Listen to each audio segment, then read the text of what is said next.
Get those headphones back where you found them. You do not look like someone who belongs in this seat." The words sliced through the hushed atmosphere of the first-class cabin like shattered glass, sharp and impossible to ignore.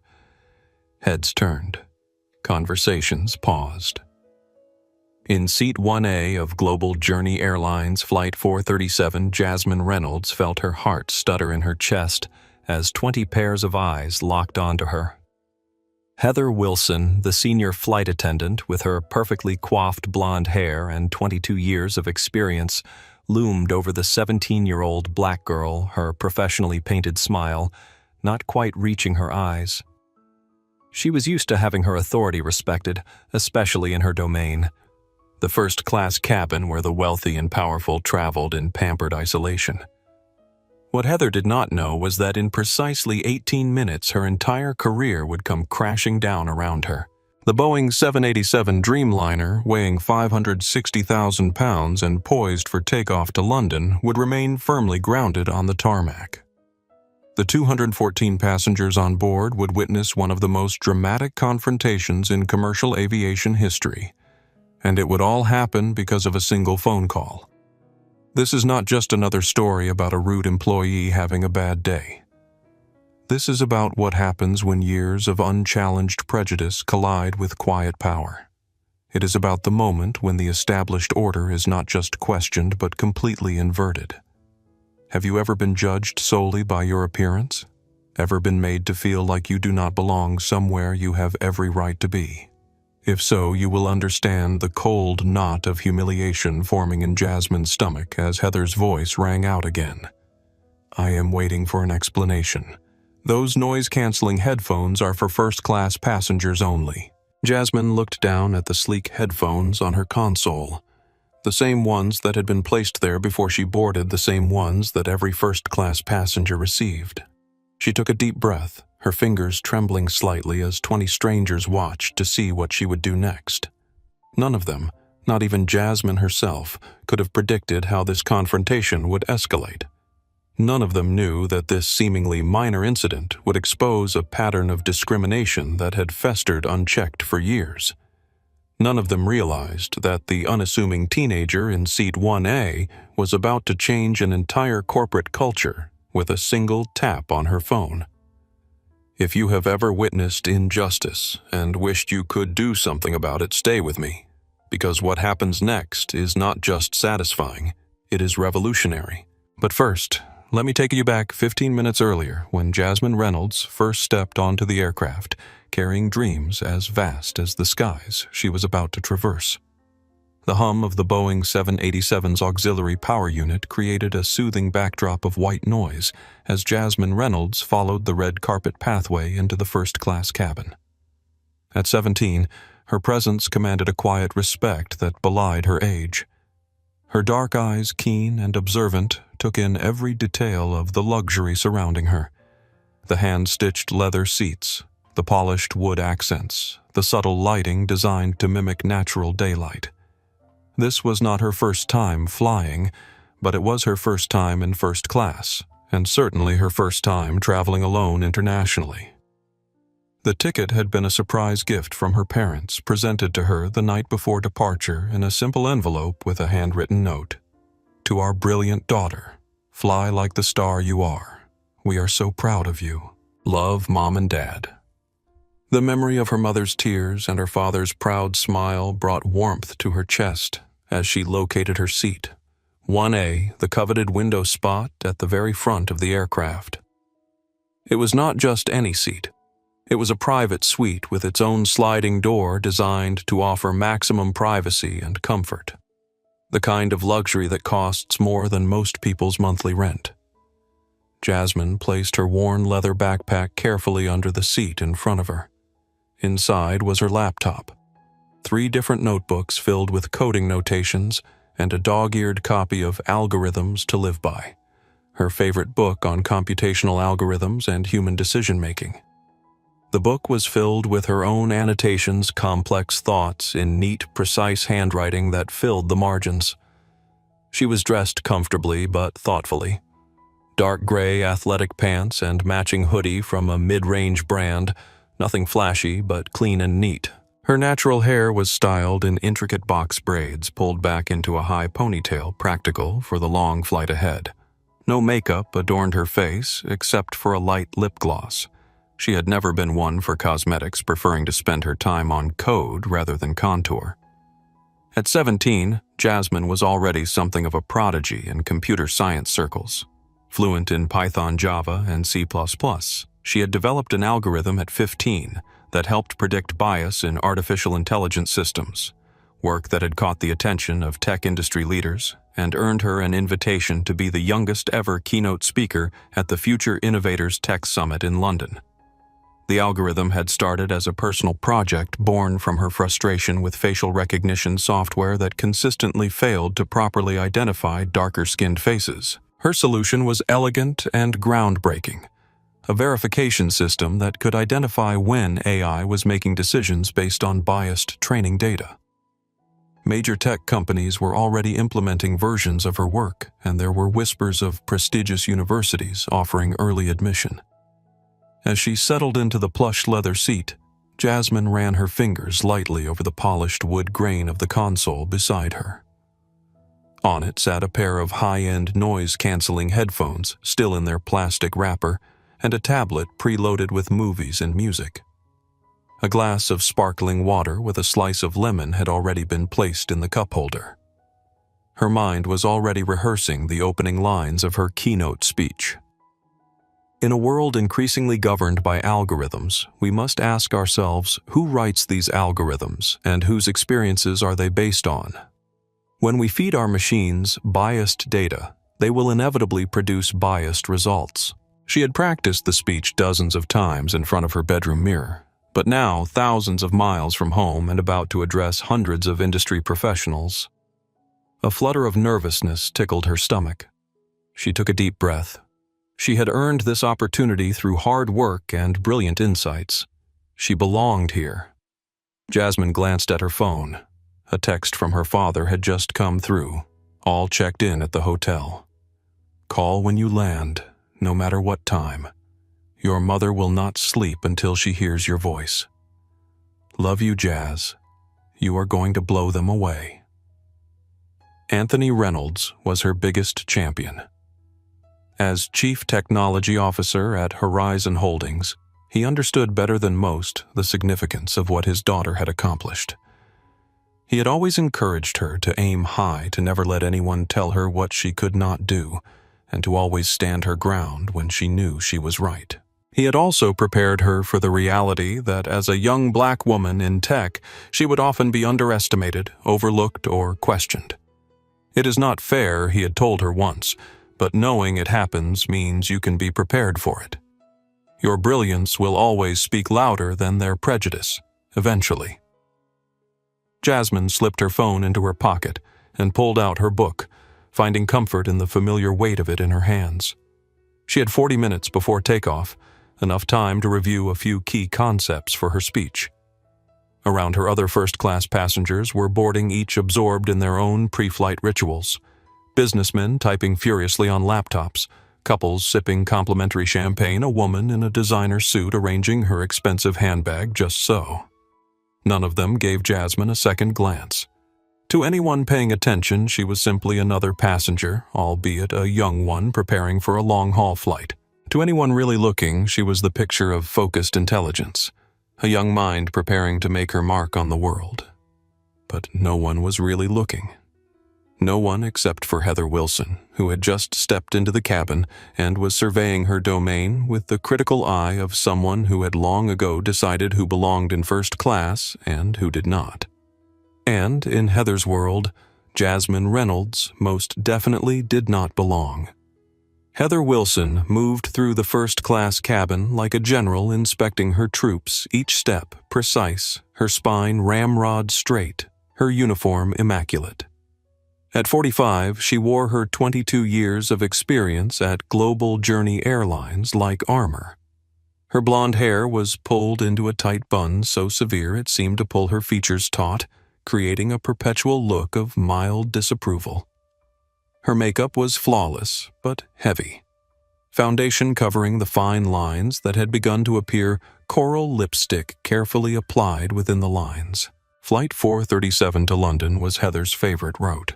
The transatlantic crossing attracted a caliber of passengers she preferred: business executives, politicians, celebrities, and the quietly wealthy. People who understood how the world worked. People like her, or at least people who she believed were like her. People who had earned their place through hard work and determination, not handouts or quotas. That is how Heather saw herself. Someone who had climbed the ladder through merit alone, conveniently forgetting her uncle, who had gotten her the interview. The supervisors who had overlooked her occasional tardiness because she reminded them of their daughters. The passengers whose inappropriate comments she had laughed off to secure better tips. With practiced efficiency, she scanned the cabin. Mr. Daniels in 2C, a finance executive who flew this route monthly, always ordered scotch with exactly 2 ice cubes. The Prestons in 3A and 3B, retired couple demanding but generous tippers. A famous actor whose name she could never remember in 4D, already wearing sunglasses inside, probably to hide a hangover.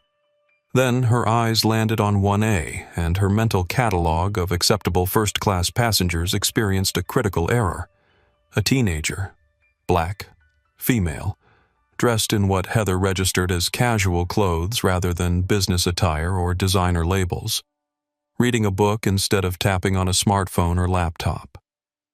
Heather's smile remained fixed, but her eyes narrowed almost imperceptibly.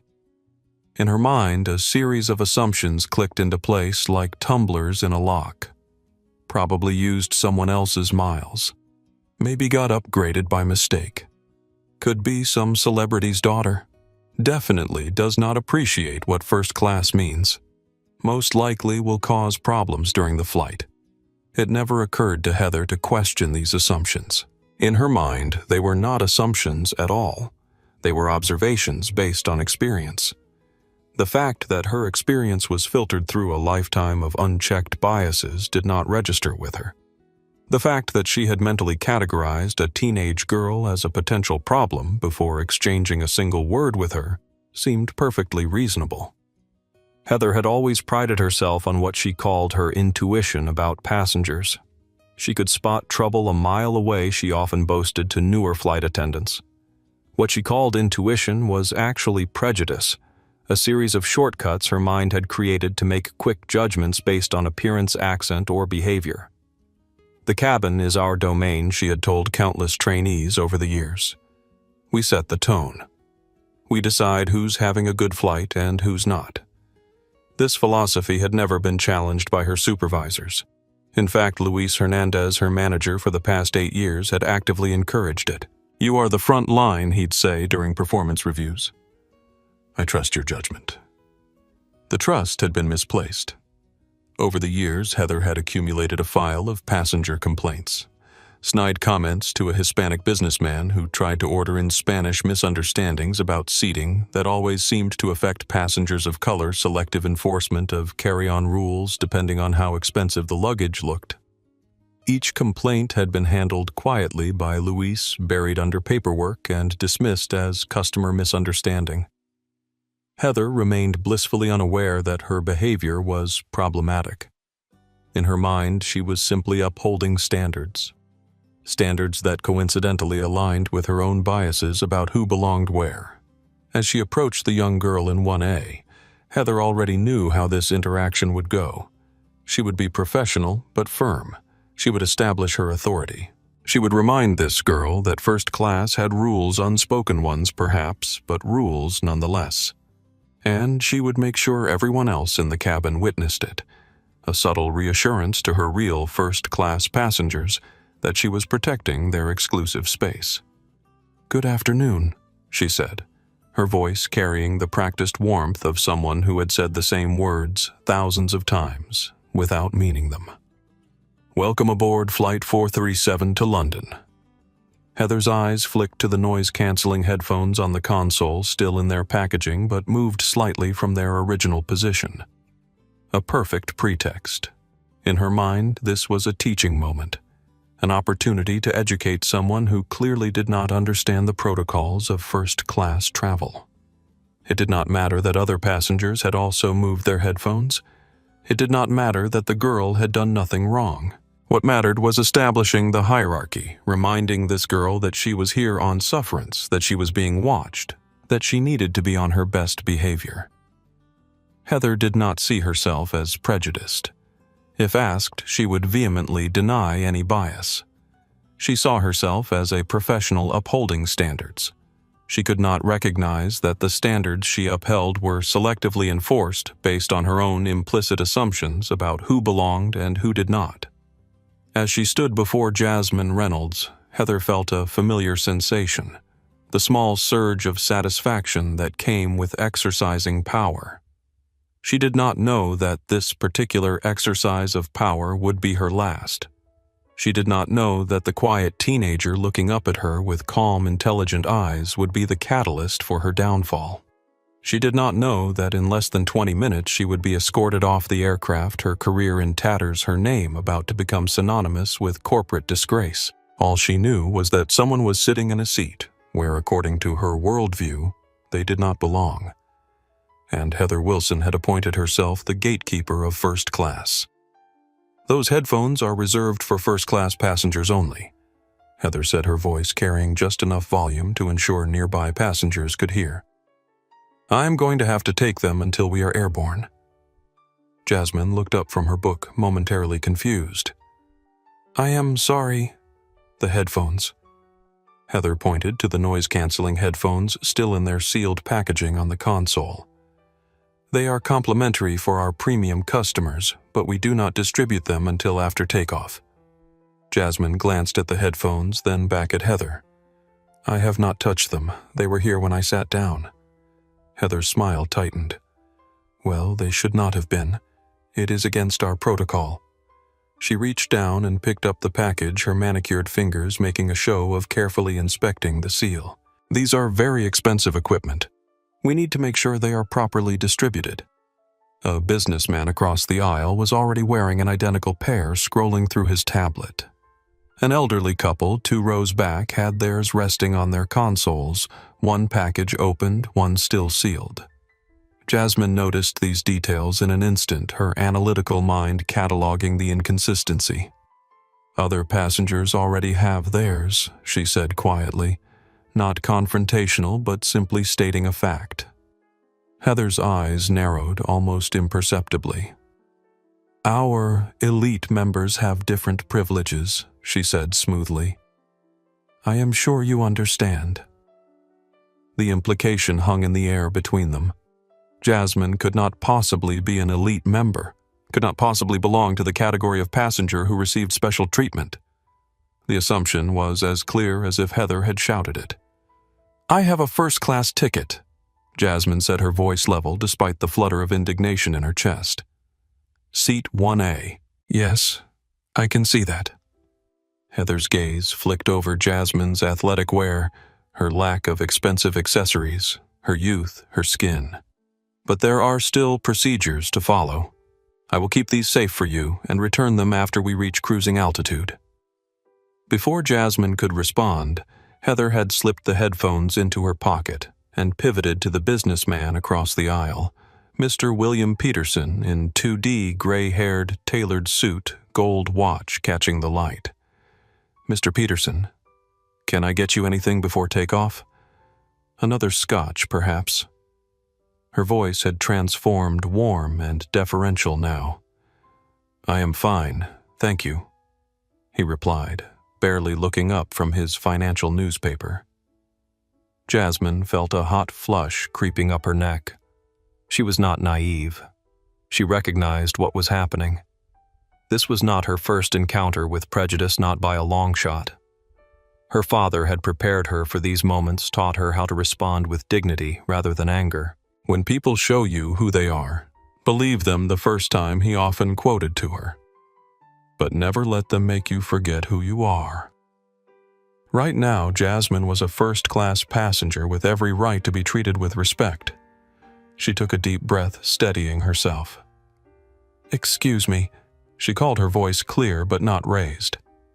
"I would like my headphones back, please." Heather turned slowly, her expression a mixture of surprise and displeasure. Passengers nearby had begun to notice the exchange. Thomas Grant, an older gentleman in 3A, lowered his magazine slightly. His wife Elizabeth frowned in confusion. "As I explained," Heather said, enunciating each word as if speaking to a child, "I will return them to you after takeoff. It is airline policy." "Could you show me where that policy is written?" Jasmine asked, still calm. "Because other passengers already have their headphones." The question, reasonable, direct, and impossible to answer honestly, visibly irritated Heather. For a brief moment, her professional mask slipped. "Young lady, I have been flying this route for 15 years. I know the policies. Perhaps on your next flight you will be more familiar with first-class protocols." The condescension was palpable. A few seats away, Sofia Ramirez, a younger flight attendant in her late 20s, glanced over with a concerned expression.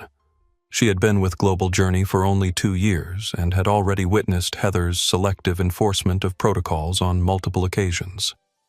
Jasmine felt her phone vibrate in her pocket, probably another text from her father. She ignored it, focusing instead on maintaining her composure. "I understand there are protocols," she said evenly. "I am simply pointing out that they do not seem to be applied consistently. Could I please have my headphones back?"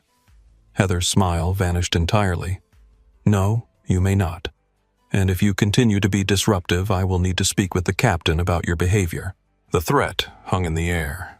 Disruptive. The word carried weight in aviation. A passenger labeled as disruptive could be removed from a flight, even blacklisted from an airline.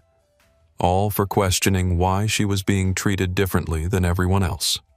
Jordan Nelson, a 20-something white man in 4C, had begun recording the interaction discreetly with his phone, angling it so the camera peeked just over his magazine. He had recognized what was happening immediately, had seen similar scenarios play out in coffee shops, high-end stores, and elevators.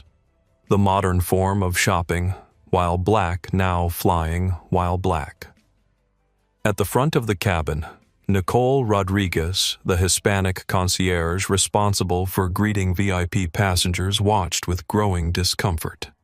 She caught Jasmine's eye briefly and gave an almost imperceptible shake of her head, a silent warning not to escalate the situation.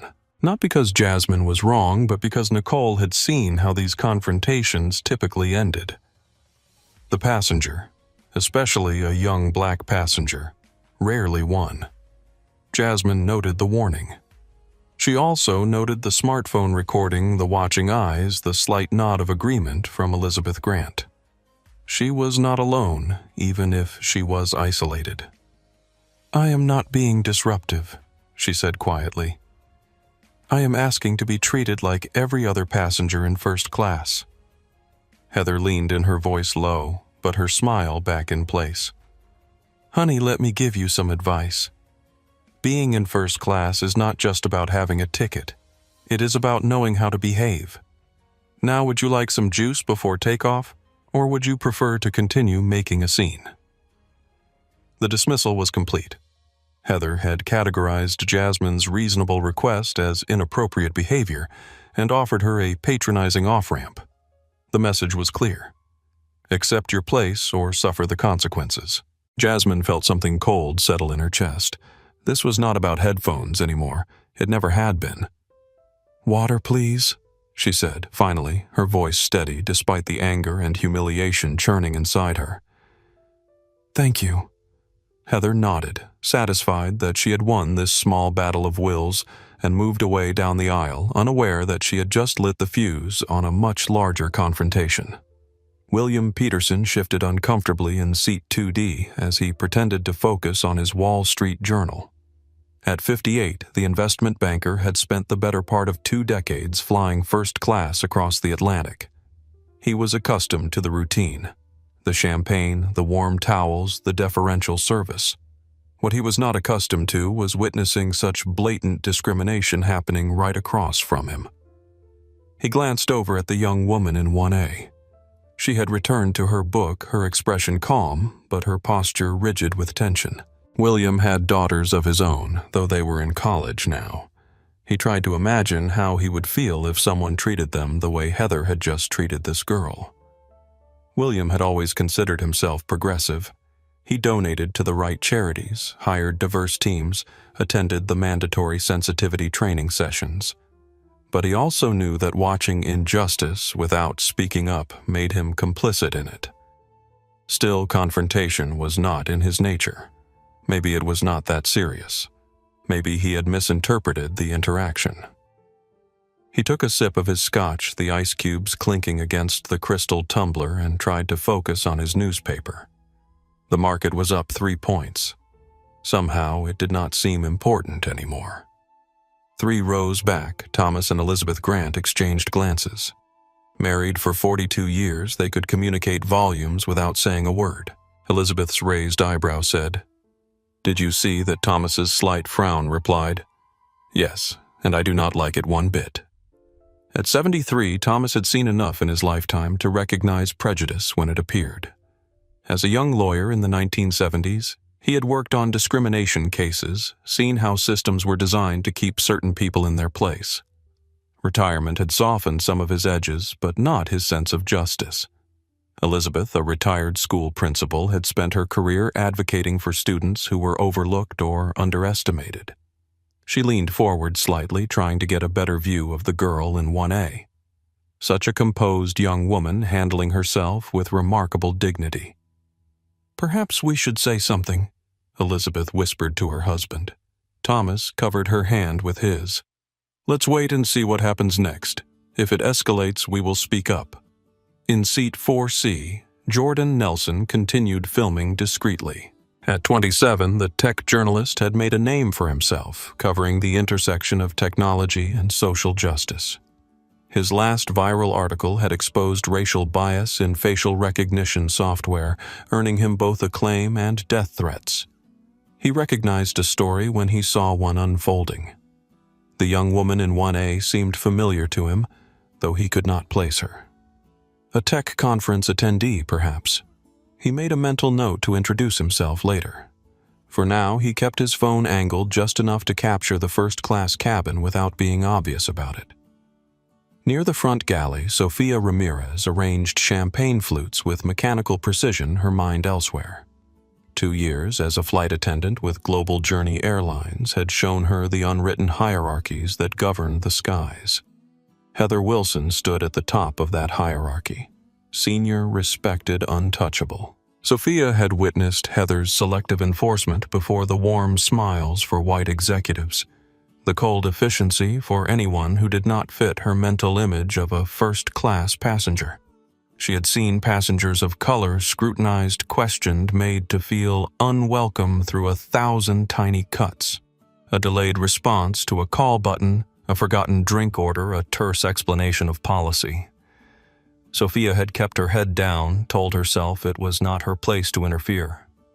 She needed this job. The health insurance covered her mother's medications. The schedule allowed her to finish her nursing degree. But each incident chipped away at her self-respect, left her feeling complicit in something ugly. Today felt different. The girl in 1A was so young, her composure so remarkable in the face of Heather's thinly veiled hostility. Sophia caught the girl's eye and offered a small smile of encouragement before quickly looking away. It was not much, but it was something. At the cabin door, Nicole Rodriguez greeted late-arriving passengers with practiced charm. As the first-class concierge, her job was to ensure VIP passengers felt valued from the moment they stepped on board. At 34, she had risen through the ranks faster than most, her competence outweighing the occasional feedback about her accent or suggestions that she might be better suited to domestic routes rather than international premium service. Nicole had spotted the confrontation immediately. She had also recognized Jasmine Reynolds. Not by name, but by reputation. She had overheard the gate agents discussing the teenage tech prodigy who would be traveling in 1A. There had been specific instructions to ensure the unaccompanied minor had a smooth journey. Heather clearly had not gotten the memo, or worse, had chosen to ignore it. Nicole considered intervening, but experience had taught her the limits of her authority. Heather outranked her, had seniority, had the ear of management. A confrontation would only escalate the situation and might make things worse for the girl. Better to watch and wait, document if necessary, be a witness if things went further. She made eye contact with Jasmine, briefly tried to convey reassurance with a slight nod. The girl seemed to understand her expression, acknowledging the silent communication before returning to her book. These 5 observers, William the Grants, Jordan Sophia, and Nicole, formed a loose perimeter around the unfolding drama. Each registered what was happening through the lens of their own experiences. Each felt the discomfort of witnessing injustice. Each weighed their options, calculated risks, considered what actions they might take. None of them knew that very soon they would be more than observers. They would become participants, then witnesses, then ultimately part of a story that would extend far beyond Flight 437. For now, they watched and waited as the cabin filled with the remaining first-class passengers, as the pre-flight announcements began, as the illusion of normalcy settled over a situation that was anything but normal. And in Seat 1A, Jasmine Reynolds stared at the same page in her book, the words blurring before her eyes as she processed what had just happened and considered what to do next. The pre-takeoff routine continued around Jasmine. Flight attendants checking seatbelts, overhead bins closing with soft thuds, the captain's voice delivering standard announcements about weather and flight time. She had managed to refocus on her book, determinedly pushing the confrontation with Heather to the back of her mind. It was just headphones, not worth ruining her trip over. Then came the moment that changed everything. William Peterson raised his hand to get Heather's attention as she passed his seat. "Excuse me," he said. "I do not seem to have any headphones at my station." Heather stopped immediately, her expression shifting to concerned attentiveness. "I do apologize, Mr. Peterson. Let me check our supply right away." She disappeared into the galley briefly, then returned with a frown. "That is strange. We should have had a complete set for every seat." She glanced around, her eyes narrowing in thought.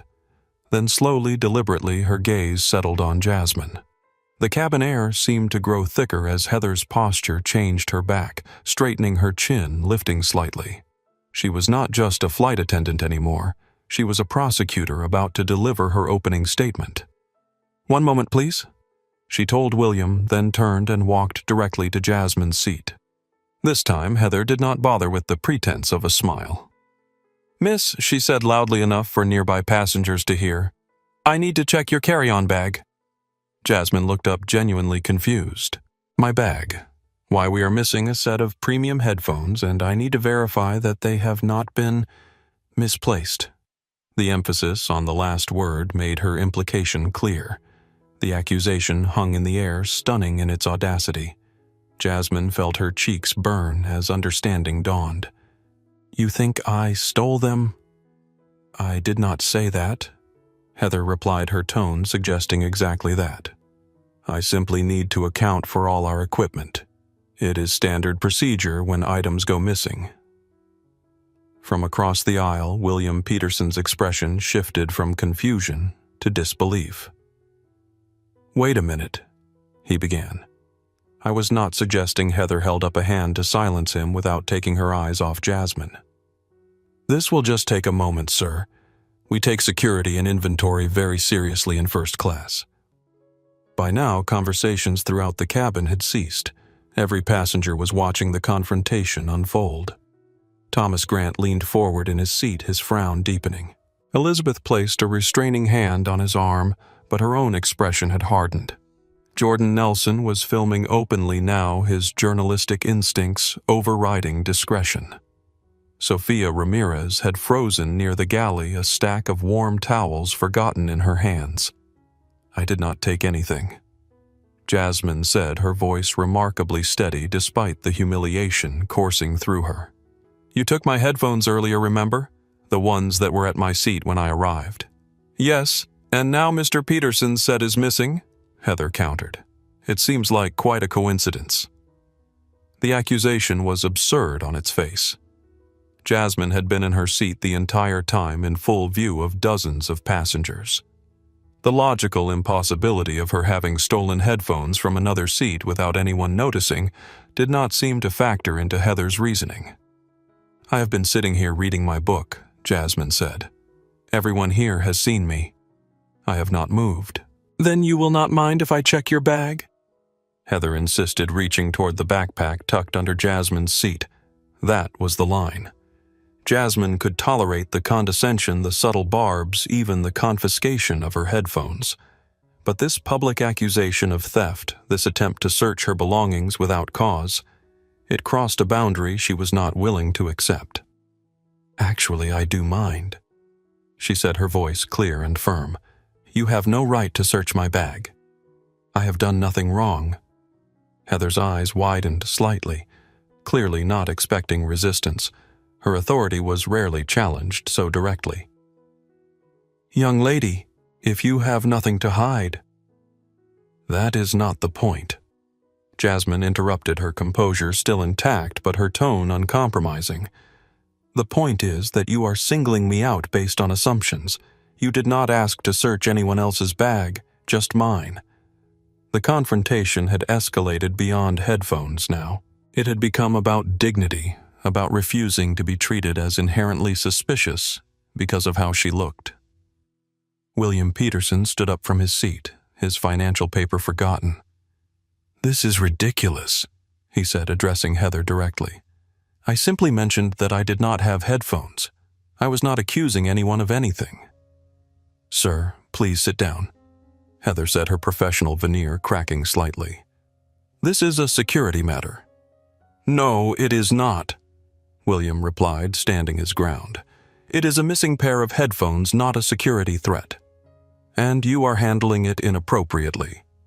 Elizabeth Grant's voice came from 3 rows back, clear and carrying the authority of a woman who had managed school districts for decades.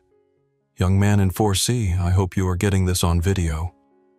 "Yes, ma'am," Jordan replied, his camera still recording. "Every word." Heather's face flushed red as she realized the situation was spiraling beyond her control, but rather than de-escalating, she doubled down. "If you refuse to cooperate," she told Jasmine, "I will have to involve the captain and ground security." It was meant as a threat, a final card to play to force compliance. Instead, it offered Jasmine exactly what she needed: official intervention by someone with more authority than Heather Wilson. "I think that is an excellent idea," Jasmine replied calmly. "Please do involve the captain. I would like to file a formal complaint about being falsely accused of theft and targeted for discriminatory treatment." The words hung in the air like a gauntlet thrown down. Around the cabin, passengers shifted uncomfortably. Some looked away, unwilling to be drawn into conflict. Others watched with undisguised interest, mentally choosing sides. Sophia stepped forward from the galley, unable to remain silent any longer. "Heather, I just checked the supply cart. We are not missing any headphones. There must have been a mistake in the inventory count." It was a lifeline, a way for Heather to back down gracefully. But pride and something deeper, a fundamental unwillingness to acknowledge her bias, prevented her from taking it. "That is not the issue anymore," she said, not even looking at Sophia. "The issue is this passenger's attitude and unwillingness to cooperate with crew instructions." The pivot was transparent. Unable to sustain the theft accusation, Heather was now recasting Jasmine's reasonable self-defense as insubordination. "My attitude," Jasmine repeated, the first hint of incredulity creeping into her voice. "I have been nothing but polite while you have accused me of stealing, singled me out for different treatment than other passengers, and attempted to search my belongings without cause." The standoff had reached a critical point. Heather, backed into a corner of her own making, had 2 choices: acknowledge her error and apologize, or escalate further to save face. For a woman who had spent 22 years enforcing her version of order without consequence, there was really only one option. "I want to see your boarding pass," she demanded. "Now." Jasmine's heart pounded against her ribs as she reached for her phone to display her digital boarding pass. This was not her first encounter with prejudice, far from it. but there was something uniquely humiliating about being treated this way in a confined space surrounded by strangers with no way to simply walk away. A memory surfaced unbidden. She was 12, shopping for school supplies with her mother. They had entered an upscale stationery store, and Jasmine had wandered to a display of premium fountain pens while her mother looked at planners. A security guard had appeared beside her almost immediately. "Can I help you find something?" he had asked, his tone making it clear that the only thing he wanted to help her find was the exit. "I am just looking," she had replied. "These pens are very expensive," he had said pointedly. "Several $100s each." Before she could respond, her mother had appeared beside her. Dr. Vanessa Reynolds, pediatric surgeon, dressed in casual weekend clothes but carrying herself with unmistakable authority. "Is there a problem?" she had asked, her voice pleasant but her eyes steel. The guard had stammered an apology and disappeared. Later in the car, her mother had explained, "They see your skin before they see you, baby. It is not fair, but it is real. Never let them make you feel small. Stand your ground, keep your dignity, but always be strategic. Choose your battles wisely." Now, 5 years later, trapped in a metal tube at 0 feet altitude with a woman who clearly saw her as an interloper in first class, Jasmine considered her options. Was this a battle worth fighting? Or should she simply endure the humiliation until landing, then file a complaint that would likely disappear into corporate oblivion? She pulled up the digital boarding pass and held it out. "Here you go," she said, her voice steady despite the storm of emotions inside her. Heather scrutinized the screen as if expecting to find evidence of forgery. "Jasmine Reynolds," she read aloud. "Seat 1A. She swiped to check the flight details, the confirmation code, the ticket class. Everything was in order, of course. Jasmine had every right to be sitting exactly where she was. For a moment, something like uncertainty flickered across Heather's face, but it quickly hardened into renewed determination. "How did you get this seat assignment? First-class upgrades are not usually available to economy passengers." The implication was clear. Jasmine could not possibly have legitimately purchased a first-class ticket. She must have gamed the system somehow, manipulated her way into a space where she did not belong.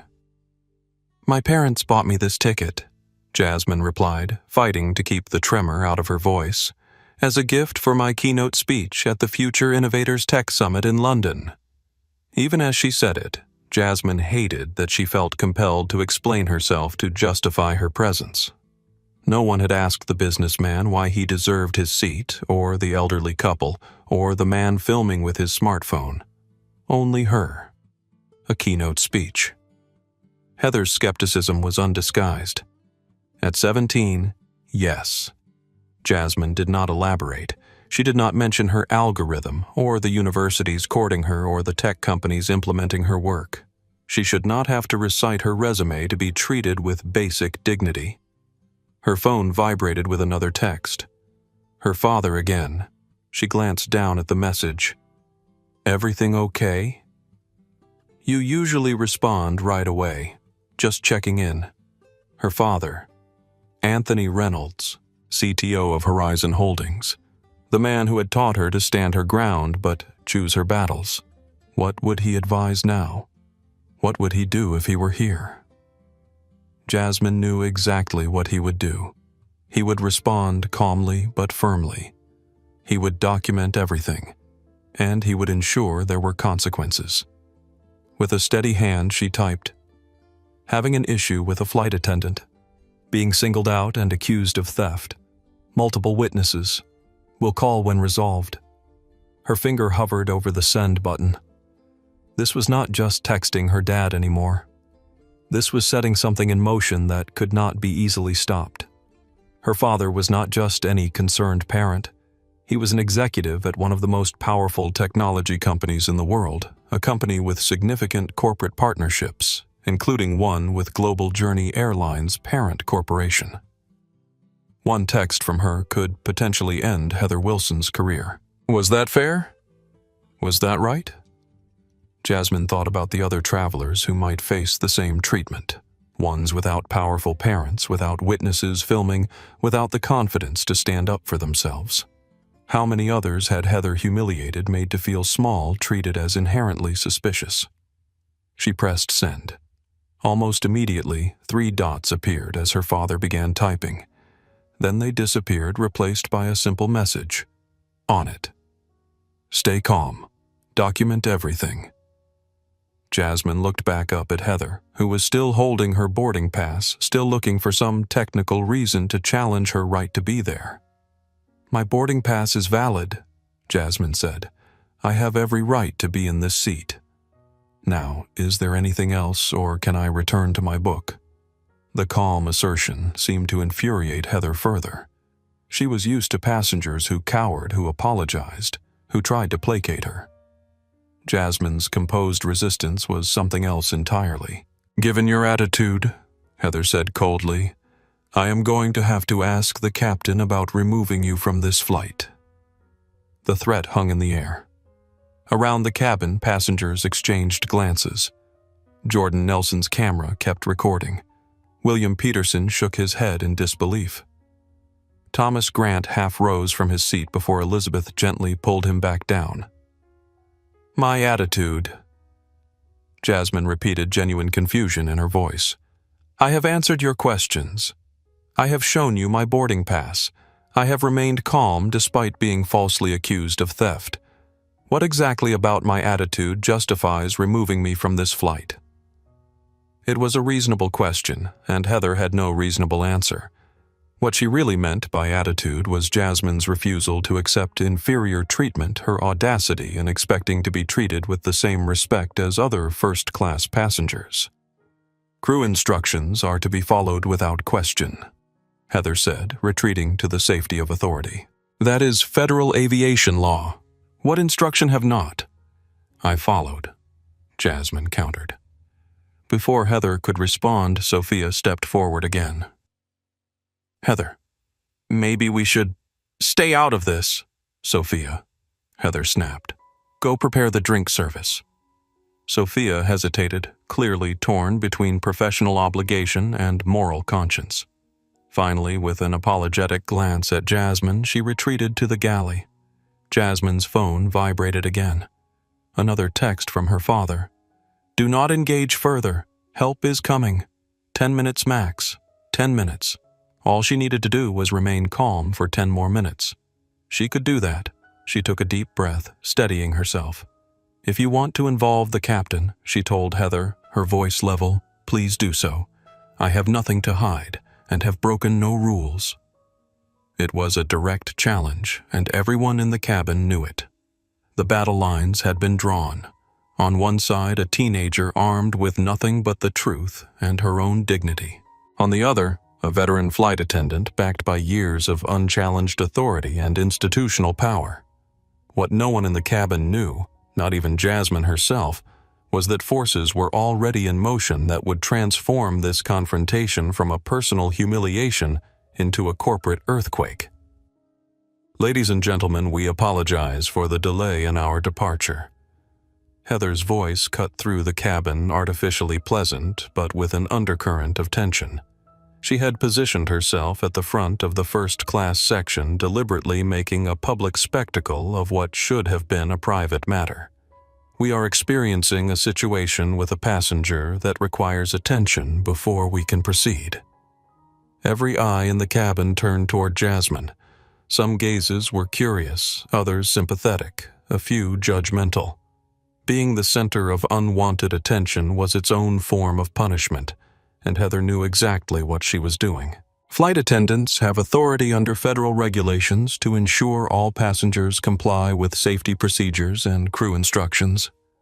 She continued, sounding like she was reading from a training manual. Failure to comply can result in removal from the aircraft. William Peterson stood up again. What regulation has she violated? She is sitting quietly, reading a book. Heather ignored him, focusing instead on making eye contact with other passengers seeking allies. We appreciate your patience while we resolve this matter. The comfort and safety of our premium passengers is our highest priority. The emphasis on premium was subtle but unmistakable, a coded suggestion that Jasmine did not belong in that category. From the rear of the first-class cabin, a security officer appeared, summoned by Heather via the interphone.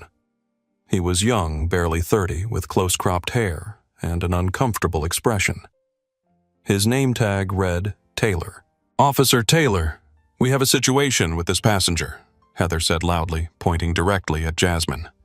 "She has been confrontational and uncooperative with crew instructions." The security officer glanced around the cabin, clearly sensing that something was not right about this situation. "What is the specific issue?" he asked, keeping his voice low. Before Heather could answer, Jordan Nelson stood up.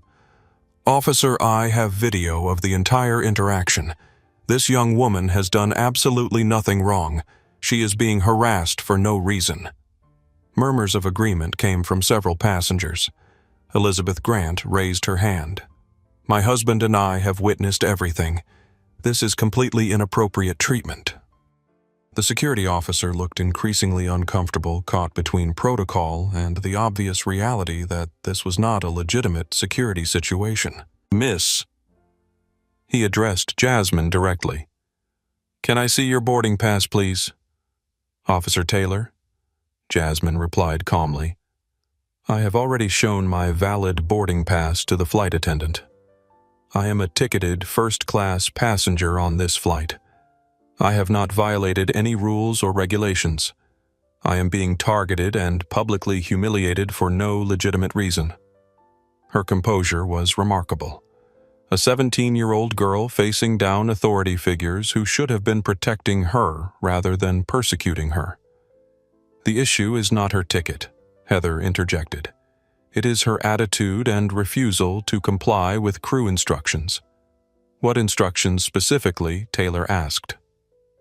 Heather hesitated, her narrative beginning to unravel under scrutiny.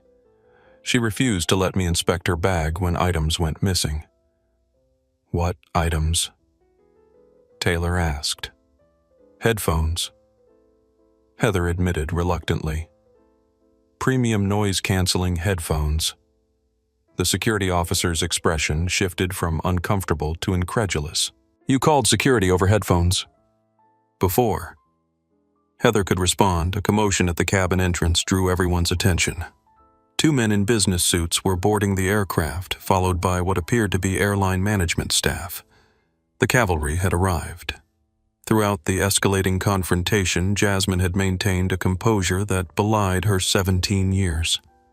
While her heart raced and her stomach churned with humiliation and anger, she kept her breathing steady, her voice even, her posture upright but relaxed.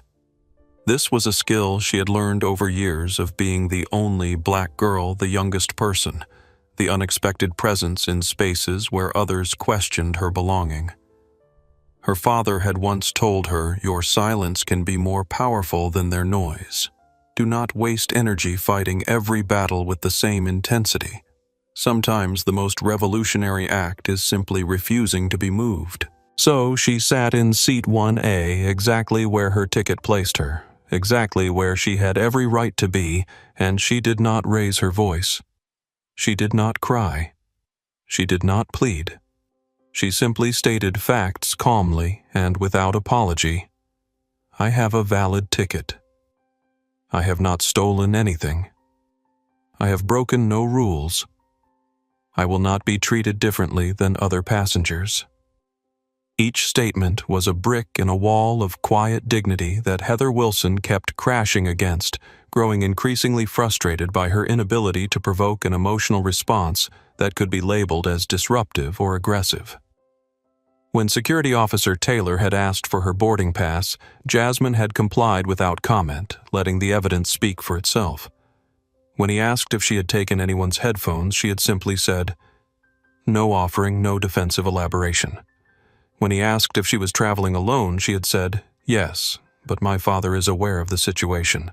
The simplicity of her responses created a stark contrast with Heather's increasingly agitated state. The more calm Jasmine remained, the more Heather's actions appeared disproportionate and unprofessional. Jordan Nelson, still filming from 4C, captured this contrast perfectly. The poised teenager versus the increasingly flustered flight attendant. The narrative was writing itself in real time and not in the way Heather had intended. When the men in business suits appeared at the cabin entrance, Jasmine felt a surge of relief quickly tempered by uncertainty. Were they airline executives? Airport security? She could not be sure. But their presence shifted the energy in the cabin immediately. Authority had arrived, but whose side would it take? She caught Officer Taylor glancing toward the newcomers with a mixture of relief and apprehension.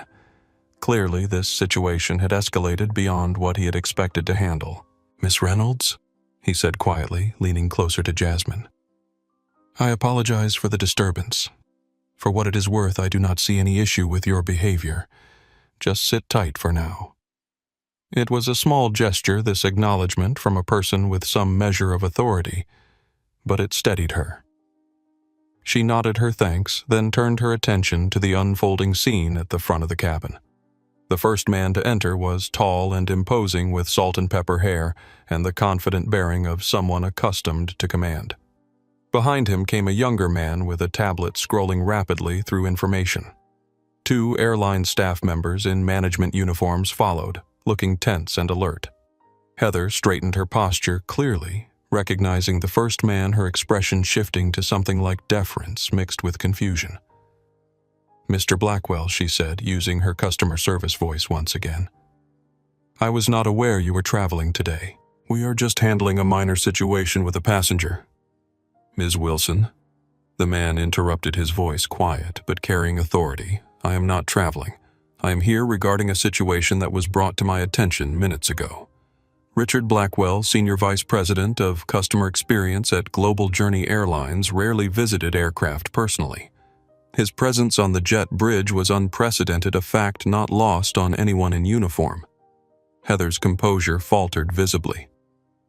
"Sir, I was just following protocol for—" "We will discuss protocols privately," he interrupted again. "Right now I need to speak with Ms. Reynolds." Jasmine felt a momentary surge of panic. How did he know her name? Then she remembered her text to her father. This was the help he had promised.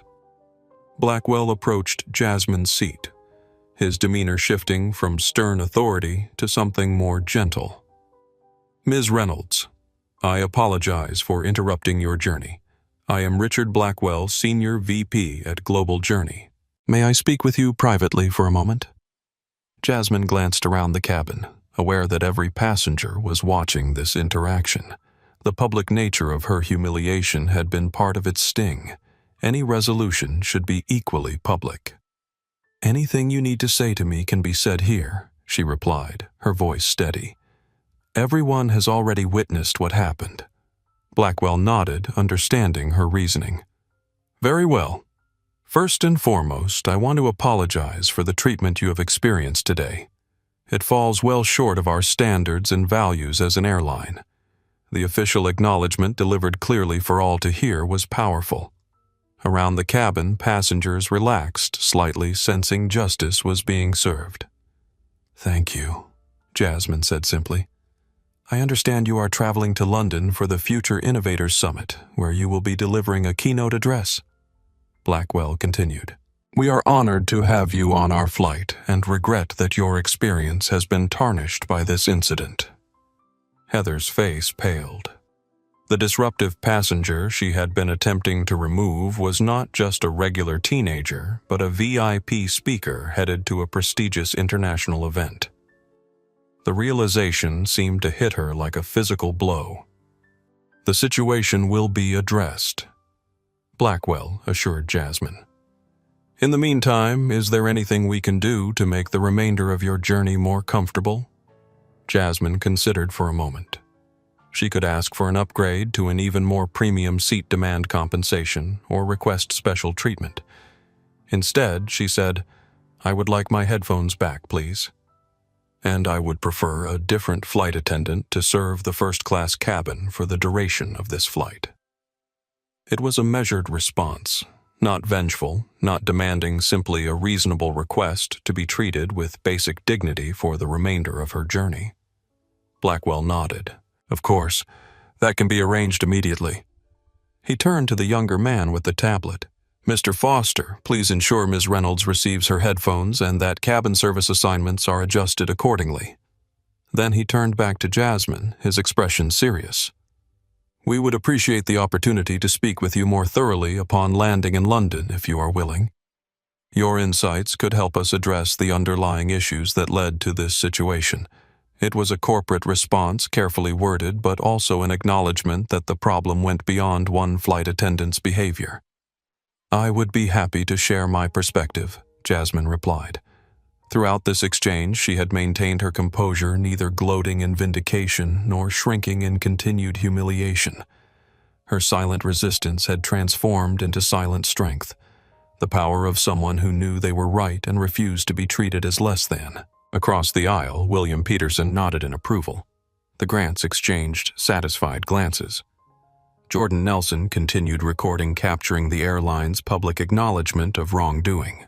And Sophia Ramirez, watching from the galley, felt a mixture of relief and admiration for the young woman who had stood her ground with such dignity. The presence of airline executives had shifted the power dynamics dramatically, but the passengers of Flight 437 were not finished having their say. As Richard Blackwell turned to leave, William Peterson rose from his seat in 2D, straightening his tailored suit jacket with the confidence of a man accustomed to boardroom confrontations. "Excuse me, Mr. Blackwell," he called, his voice carrying the authority of his 60 years. "Before you go, I think it is important that you understand exactly what happened here from someone who witnessed it all firsthand." Blackwell paused, turning back to face the cabin. His expression was neutral but attentive. "Of course, sir. Your perspective would be valuable." William gestured toward Jasmine. "This young woman did absolutely nothing wrong. Nothing. She was reading quietly when your flight attendant approached her, confiscated the headphones that were at her seat, headphones that every other passenger in first class was allowed to keep, and then later accused her of stealing another passenger's set." "That is not exactly," Heather began, but William cut her off with a raised hand. "I am the passenger whose headphones were supposedly missing," he continued. "I simply mentioned I did not see any at my seat. I never suggested anyone had taken them. Your employee jumped to that conclusion and publicly accused this girl of theft without a shred of evidence." Murmurs of agreement rippled through the cabin. Blackwell's expression remained professional, but his eyes narrowed slightly as he took in this information when Miss Reynolds quite reasonably objected to having her bag searched based on an unfounded accusation your employee threatened to have her removed from the flight for having a bad attitude. William continued. "I have been flying first class with Global Journey for 15 years.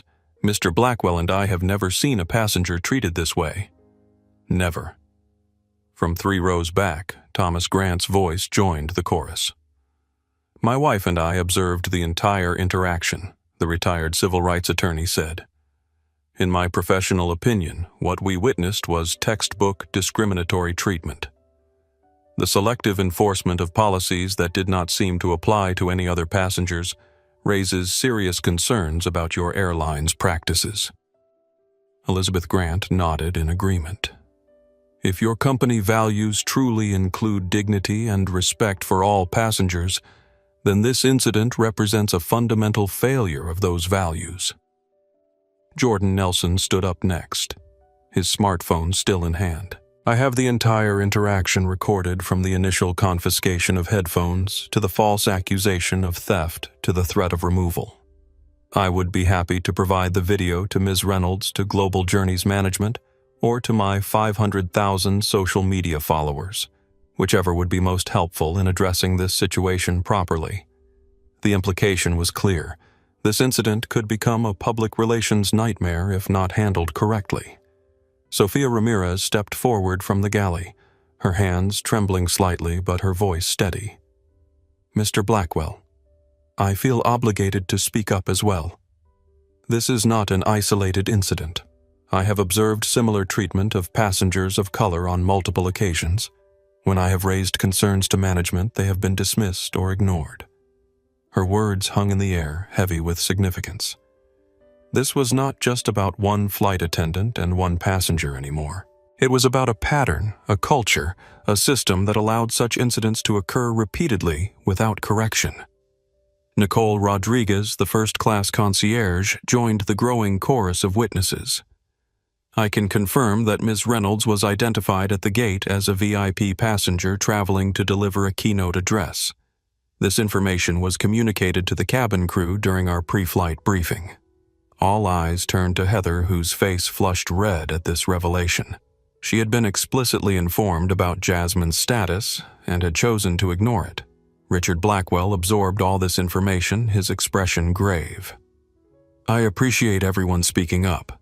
This kind of feedback, while difficult to hear, is essential for us to address these issues properly." He turned to his assistant. "Mr. Foster, please take down contact information from any passengers willing to provide formal statements about what they observed today." Foster nodded, already typing notes into his tablet. Blackwell then addressed the cabin at large. "Ladies and gentlemen, on behalf of Global Journey Airlines, I sincerely apologize for the disruption to your journey and for the inappropriate behavior you have witnessed. I want to assure you that this matter will be addressed thoroughly and transparently." Then he turned to Jasmine, his expression softening slightly. "Ms. Reynolds, I cannot adequately express my regret for what you have experienced today. No passenger should ever be treated with less than complete respect and dignity on our aircraft, regardless of age, race, or any other factor. It was a public acknowledgement of what had really happened, not a misunderstanding or a miscommunication, but a young black woman being treated differently because of who she was and how she looked." Jasmine nodded her acceptance of the apology, still maintaining her remarkable composure. "Thank you for acknowledging that. I appreciate the passengers who spoke up. Not everyone would have done so, and would." Her words carried no bitterness, just a simple recognition of reality. Many people would have looked away, pretended not to notice, prioritized their own comfort over standing up for someone else. William Peterson cleared his throat, looking slightly embarrassed. "I should have said something sooner," he admitted. "When I saw the initial interaction, I knew something was not right, but I hesitated. I am sorry for that." "You spoke up when it mattered," Jasmine assured him. "That is what counts." The atmosphere in the cabin had transformed. What had begun as an ugly display of prejudice had evolved into something unexpected, a community of strangers united in defense of fairness and dignity. People who might never have spoken to each other were now exchanging nods of solidarity, bound together by their shared witness to injustice and their collective refusal to remain silent. Blackwell turned to the Global Journey managers who had accompanied him on board. "Please arrange for an alternate crew member to handle first-class service for this flight. Ms. Wilson, I need you to deplane with us immediately." Heather's face went from flushed to ashen. "But the flight will proceed without you," Blackwell finished firmly. "We will discuss this matter further on the ground." The finality in his tone left no room for argument. Heather's 22 years of seniority, her spotless official record, her carefully cultivated authority, none of it would shield her from the consequences of actions that had been witnessed by a cabin full of passengers and captured on multiple devices. As she collected her personal items from the galley, avoiding eye contact with everyone, the reality of her situation appeared to finally dawn on her. This was not going to be smoothed over with an insincere apology or explained away as a misunderstanding. This was a reckoning that had been long overdue. Sophia caught Jasmine's eye and gave her a small, warm smile, an acknowledgement of the young woman's courage and a silent promise that things would be better from here on out. The passengers settled back into their seats, conversations resuming in hushed tones as they processed what they had witnessed. The ordinary routine of the flight would soon continue, but something fundamental had changed. A boundary had been drawn, A standard established, a message sent. This is not acceptable. Not here. Not anywhere. And it had all happened because one 17-year-old girl had refused to be diminished. 20 minutes before Anthony Reynolds arrived in the first-class cabin of Flight 437, a critical conversation was taking place in the relative privacy of the jet bridge. Richard Blackwell had escorted Heather Wilson off the aircraft, followed by Officer Taylor and 2 airline managers. The small group stood in the narrow space between the aircraft door and the terminal entrance, the constant hum of the ventilation system providing both background noise and a buffer against eavesdropping. Ms. Wilson Blackwell began, his voice calm but authoritative. "I want to understand exactly what happened from your perspective before we proceed further." Heather straightened her uniform jacket, a nervous habit she had developed over years of performance reviews and passenger complaints. "As I tried to explain earlier, I was following standard procedures for inventory control and passenger management." "Please be specific," Blackwell prompted. "Walk me through your actions and the reasoning behind them." Heather described noticing the headphones on Jasmine's console, her decision to confiscate them based on policy, the subsequent report of missing headphones from Mr. Peterson, and her conclusion that Jasmine must have been responsible. "And where in our operations manual does it state that headphones should be confiscated if a passenger has them before takeoff?" Blackwell asked. Heather hesitated. "It is not specifically written, but it is understood that premium items should be controlled to prevent theft or loss. Yet you did not confiscate headphones from other passengers who had them out before takeoff," Blackwell noted. "Can you explain why Ms. Reynolds was singled out for this policy enforcement?" The question hung in the air, unanswerable without admitting bias. Heather shifted tactics. "Sir, with all due respect, first-class passengers expect a certain environment. When someone does not fit the profile, it can make others uncomfortable." Blackwell's expression hardened. "And what profile would that be, Ms. Wilson?" Before she could respond, Olivia Bennett, Anthony Reynolds' executive assistant, appeared at the terminal entrance of the jet bridge, tablet in hand. She approached the group with purposeful strides. "Mr. Blackwell," she said, "Mr. Reynolds will be arriving in approximately 10 minutes. He has requested a full briefing on the situation and the airline's immediate response." Blackwell nodded, unsurprised. "Of course. Please inform Mr. Reynolds that we have removed Ms. Wilson from the flight and are conducting a preliminary investigation." Heather's eyes widened. "Anthony Reynolds is coming here. Personally." The implications were starting to dawn on her. This was not a routine customer service issue that would be handled through normal channels. This had escalated to the executive level with remarkable speed. Olivia turned to Heather, her expression professionally neutral, but her eyes cold. "Ms. Wilson, I believe you should know that Jasmine Reynolds is not just any passenger. She is a recognized authority on algorithmic bias detection, invited to deliver the keynote address at the Future Innovators Summit. Her work has been implemented by major financial institutions, healthcare systems, and technology companies worldwide." The information landed like a physical blow. Heather had assumed Jasmine was at best an affluent teenager using her parents' money for a luxury trip, at worst, someone who did not belong in first class at all. The reality, that she was a respected expert traveling for a professional engagement, shattered those assumptions completely. "I was not aware," Heather managed. "That is precisely the problem," Blackwell interjected. "You made assumptions about Ms. Reynolds based on her age and appearance, then treated her accordingly without bothering to check the facts that were available to you." Officer Taylor, who had been silent until now, spoke up. "Sir, from a security perspective, I want to be clear that at no point did Ms. Reynolds pose any threat or violate any regulations. This was entirely a customer service issue that was mischaracterized as a security concern. This assessment, from the very security officer Heather had summoned to support her actions, was damning. She had attempted to use security protocols as a weapon to intimidate a passenger who had done nothing wrong. One of the airline managers, a woman named Janet Lee from the customer experience department, stepped forward with her tablet. "Mr. Blackwell, I have pulled Ms. Wilson's service record. While her technical evaluations are generally positive, there is a concerning pattern in passenger complaints." She turned the screen so Blackwell could see the data. Over the past 5 years, Ms. Wilson has received 46 formal complaints, significantly higher than the average of 12 for flight attendants with similar seniority and routes. Of those 46 complaints, 39 were filed by passengers of color passengers with non-American accents, or passengers who appeared to be Muslim. The pattern was unmistakable. Heather's treatment of Jasmine had not been an isolated incident or a momentary lapse in judgment.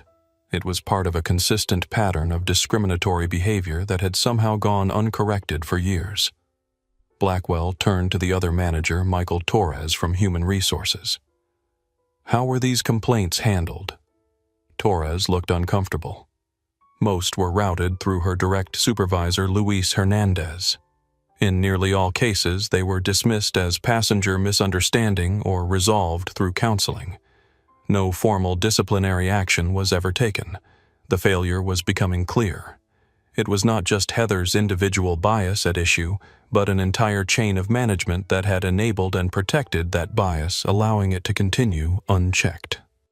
The jet bridge door opened again, and Anthony Reynolds entered, his expression controlled, but his eyes scanning the group with keen assessment.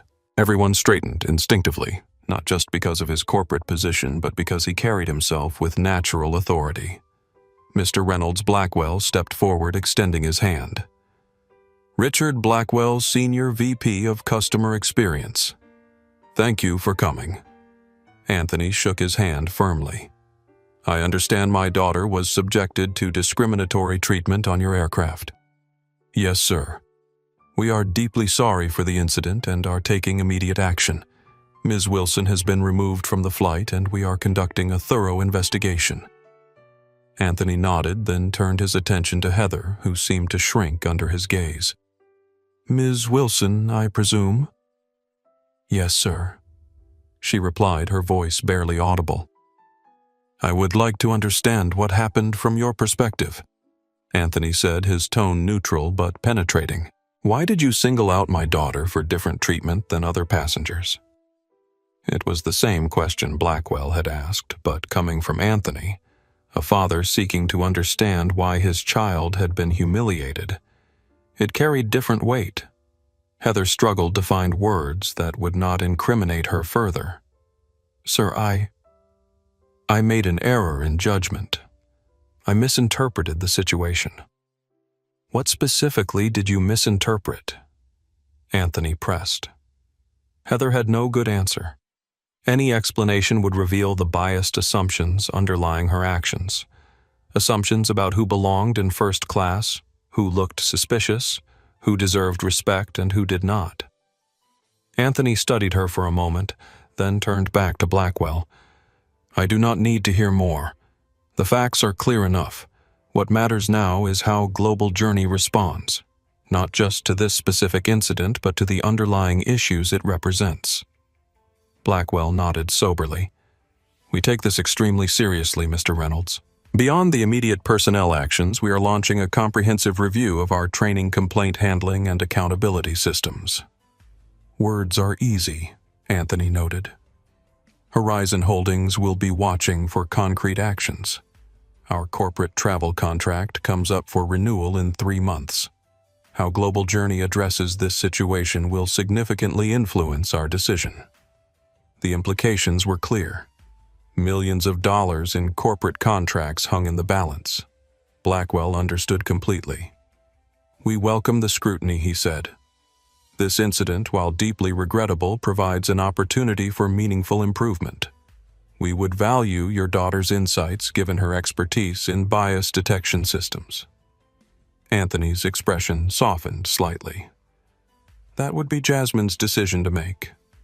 She is her own person with her own professional standing. I am here as her father, not her business manager." He checked his watch. "I would like to see my daughter now, if you will excuse me." As Anthony moved toward the aircraft door, Heather stepped forward. Mr. Reynolds, I want to apologize. He stopped her with a raised hand.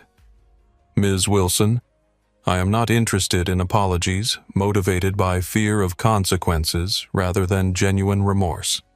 The time for that was before you decided to humiliate my daughter in front of a plane load of passengers. The words were delivered without heat but landed with devastating precision. Heather stepped back, face pale. Anthony continued toward the aircraft, leaving the airline executives to deal with the aftermath of his brief but powerful presence. As the jet bridge door closed behind him, Blackwell turned to his team. I want Luis Hernandez in my office within the hour. Pull every complaint filed against Ms. Wilson and trace how each was handled. Janet, prepare a full demographic analysis of complaint patterns across our entire flight attendant corps. Michael, I want a complete review of our training protocols, particularly regarding bias awareness and appropriate customer interaction. He turned to Heather last. Ms. Wilson, you are suspended effective immediately pending a formal investigation. Please surrender your ID badge and any company equipment to Human Resources before leaving the terminal. The corporate machinery was now in full motion, not because one flight attendant had treated one passenger poorly, but because that passenger happened to be the daughter of a powerful executive who could impact the airline's bottom line. It was an uncomfortable truth that justice often moved faster when financial interests aligned with moral imperatives. As the group dispersed, Olivia Bennett lingered briefly beside Blackwell. Sir, just so you are aware, Jordan Nelson from Tech Insights magazine was on that flight. He recorded the entire incident. Blackwell closed his eyes, momentarily absorbing this new complication. How long before it hit social media do you estimate Olivia checked her tablet? It is already trending. The conference room on the administrative level of Terminal 5 felt cavernous with just 3 people seated at the long table. Heather Wilson sat rigidly on one side, her union representative Gerald Cooper beside her. Across the table, Diane Mercer from Human Resources maintained a neutral expression as she reviewed documents on her tablet. Ms. Wilson, do you understand why you have been called to this meeting? Diane asked, looking up from her screen. I believe there has been a misunderstanding regarding a passenger interaction, Heather replied stiffly. Gerald Cooper, a veteran flight attendant who now represented the airline's union members in disciplinary proceedings, winced slightly at her response. Heather, I think we need to acknowledge the severity of the situation. The misunderstanding, as you call it, was recorded from multiple angles, Diane said, turning her tablet to show Heather the video compilation that had been assembled. It has already been viewed over 200,000 times on various social media platforms. Heather's face paled as she watched herself on screen, confiscating Jasmine's headphones, later accusing her of theft, threatening to have her removed from the flight. Seen from the outside with no filter of self-justification, her actions appeared exactly as they were targeted, harassment based on prejudice. This does not show the full context, she protested weakly. What context would justify accusing a passenger of theft with no evidence, Diane asked. What context would explain why you enforced a non-existent policy with one passenger but not others? Gerald placed a cautioning hand on Heather's arm. Perhaps we should discuss the options moving forward. Diane nodded. Global Journey Airlines has 3 primary concerns addressing the immediate situation, appropriately preventing similar incidents in the future, and managing the significant reputational damage that is already occurring. She slid a document across the table. These are your options. Option 1 is immediate termination for cause with standard severance according to your contract. Option 2 is resignation with an enhanced severance package contingent upon signing a non-disclosure agreement and a non-disparagement clause. Heather stared at the document in disbelief. After 22 years of service, it had come to this, being forced out because of one passenger interaction. This is excessive, she argued. I have been a loyal employee for over 2 decades. My record has been exemplary. Diane's expression remained impassive as she slid another document across the table. This is a summary of passenger complaints filed against you over the past 5 years. 46 in total, more than 3 times the average for flight attendants with comparable seniority. She continued, "What is particularly concerning is the pattern these complaints reveal. 85% were filed by passengers of color passengers with non-American accents or passengers from other visibly marginalized groups." Heather's protest died on her lips. She had not realized there had been so many complaints. Each incident viewed in isolation had seemed justified to her. Passengers who were not following rules, who were being difficult, who needed to be reminded of proper behavior. She had not recognized the pattern that was obvious to anyone viewing the data objectively. This was not just one incident, Diane concluded. It was the one that was caught on video and went viral. Gerald reviewed the options carefully. "I recommend option 2, he told Heather quietly. "The enhanced severance would provide financial stability while you transition to a new career, and the company is not seeking punitive damages for the reputational harm." Punitive damages, Heather repeated, stunned. "They cannot possibly blame me for—" "They absolutely can," Gerald interrupted. "The company is facing potential boycotts, the loss of corporate contracts, and a social media firestorm. The fact that they are offering option 2 at all is generous under the circumstances." While this conversation was taking place, Luis Hernandez was having a similar but more intensive meeting with Richard Blackwell and the airline's legal counsel. As Heather's direct supervisor for 8 years, his handling of the numerous complaints against her was under scrutiny. "Mr. Hernandez, did you recognize the pattern of discriminatory behavior in Ms. Wilson's passenger interactions?" the lawyer asked. Luis shifted uncomfortably. "I would not characterize it that way. Heather was, an excellent employee in many respects. Passengers complain for all sorts of reasons." "Yes, they do," Blackwell agreed. "But when complaints against one employee show a clear demographic pattern that should have triggered additional scrutiny, why did not it?" The question hung in the air. Luis had no good answer. He had dismissed or downplayed complaints against Heather for years, attributing them to demanding passengers or cultural misunderstandings rather than recognizing the consistent pattern they revealed. "I suppose I did not want to see it," he finally admitted. Meanwhile, in the executive suite, CEO James Whitman was on a video call with the board of directors explaining the situation and the company's response. "The incident itself is troubling enough," he told the grim-faced executives on his screen. "But the fact that it represents a pattern of behavior that went uncorrected for years indicates a more fundamental failure in our systems." "What is the potential financial impact?" asked. The CFO always focused on the bottom line. "Horizon Holdings' corporate contract alone is worth approximately $15 million annually," Whitman replied. "They are our 3rd largest corporate client, and their contract is up for renewal in 3 months. Beyond that, we are already seeing cancellations from other corporate clients who do not want to be associated with what is being characterized as institutional discrimination." And the social media situation, asked another board member. "Not good," Whitman admitted.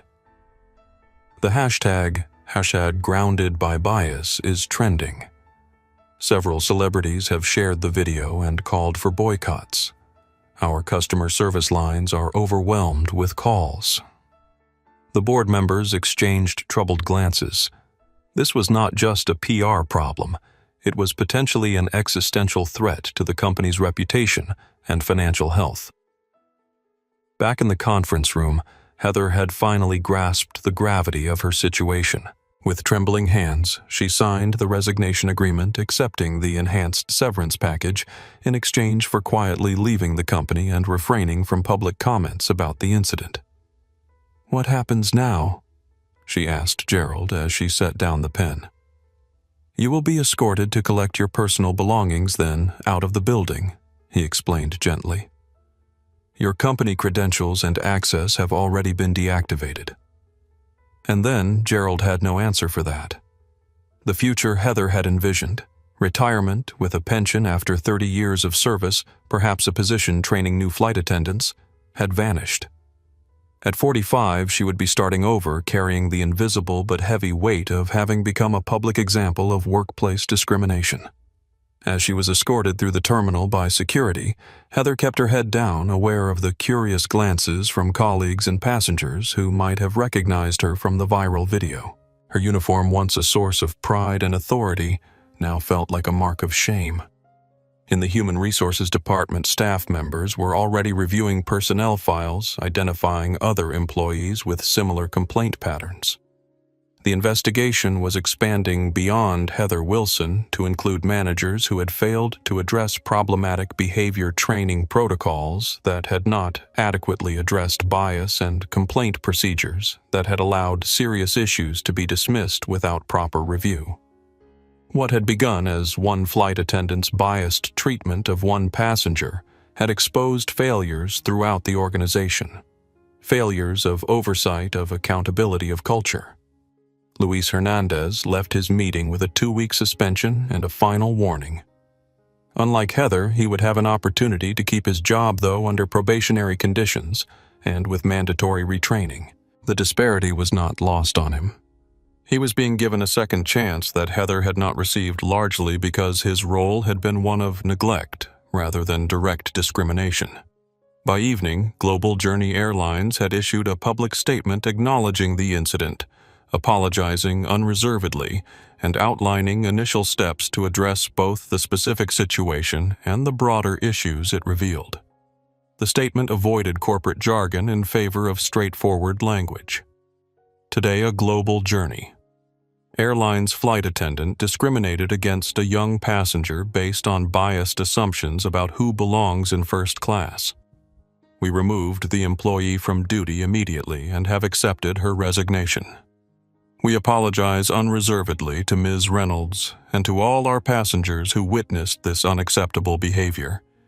This incident has revealed failures in our training oversight and complaint handling systems that we are committed to addressing comprehensively and transparently. We recognize that acknowledging the problem is only the first step. Our actions moving forward will demonstrate the sincerity of our commitment to ensuring every passenger is treated with dignity and respect. The statement was notable for what it did not do. It did not minimize the incident, as an isolated occurrence did not hide behind corporate euphemisms, and did not attempt to shift blame away from the company itself. For Heather Wilson, whose name was not mentioned in the statement, but whose face was already recognizable across social media, the consequences were just beginning. As she drove home that evening, her phone buzzed constantly with notifications. Messages from colleagues, alerts from news sites covering the story, emails from friends asking what had happened. She silenced the phone and drove in stunned silence, still struggling to reconcile her self-image as a professional doing her job with the person she had seen in those videos. Someone whose actions could only be described as discriminatory. Someone whose behavior had been so clearly inappropriate that it had cost her a 22-year career in a matter of hours. The reality was still sinking in. Her career was over. Her reputation destroyed, her future uncertain. And it had all happened because she had made assumptions about a 17-year-old girl based on how she looked, assumptions that had been not just wrong, but spectacularly, catastrophically wrong.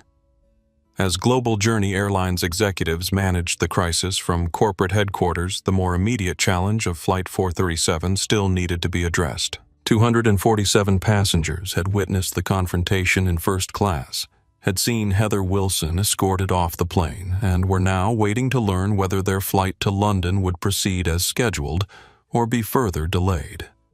In the cockpit, Captain Michael Sullivan was on the radio with Operations Control receiving updates and instructions. After concluding the call, he turned to First Officer Jennifer Ramirez.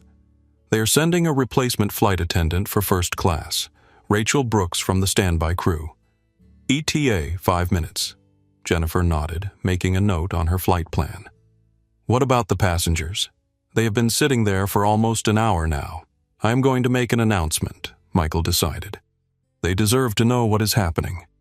He switched to the cabin address system, his voice calm and authoritative as it filled the aircraft. "Ladies and gentlemen, this is Captain Sullivan speaking. I want to apologize for the delay in our departure.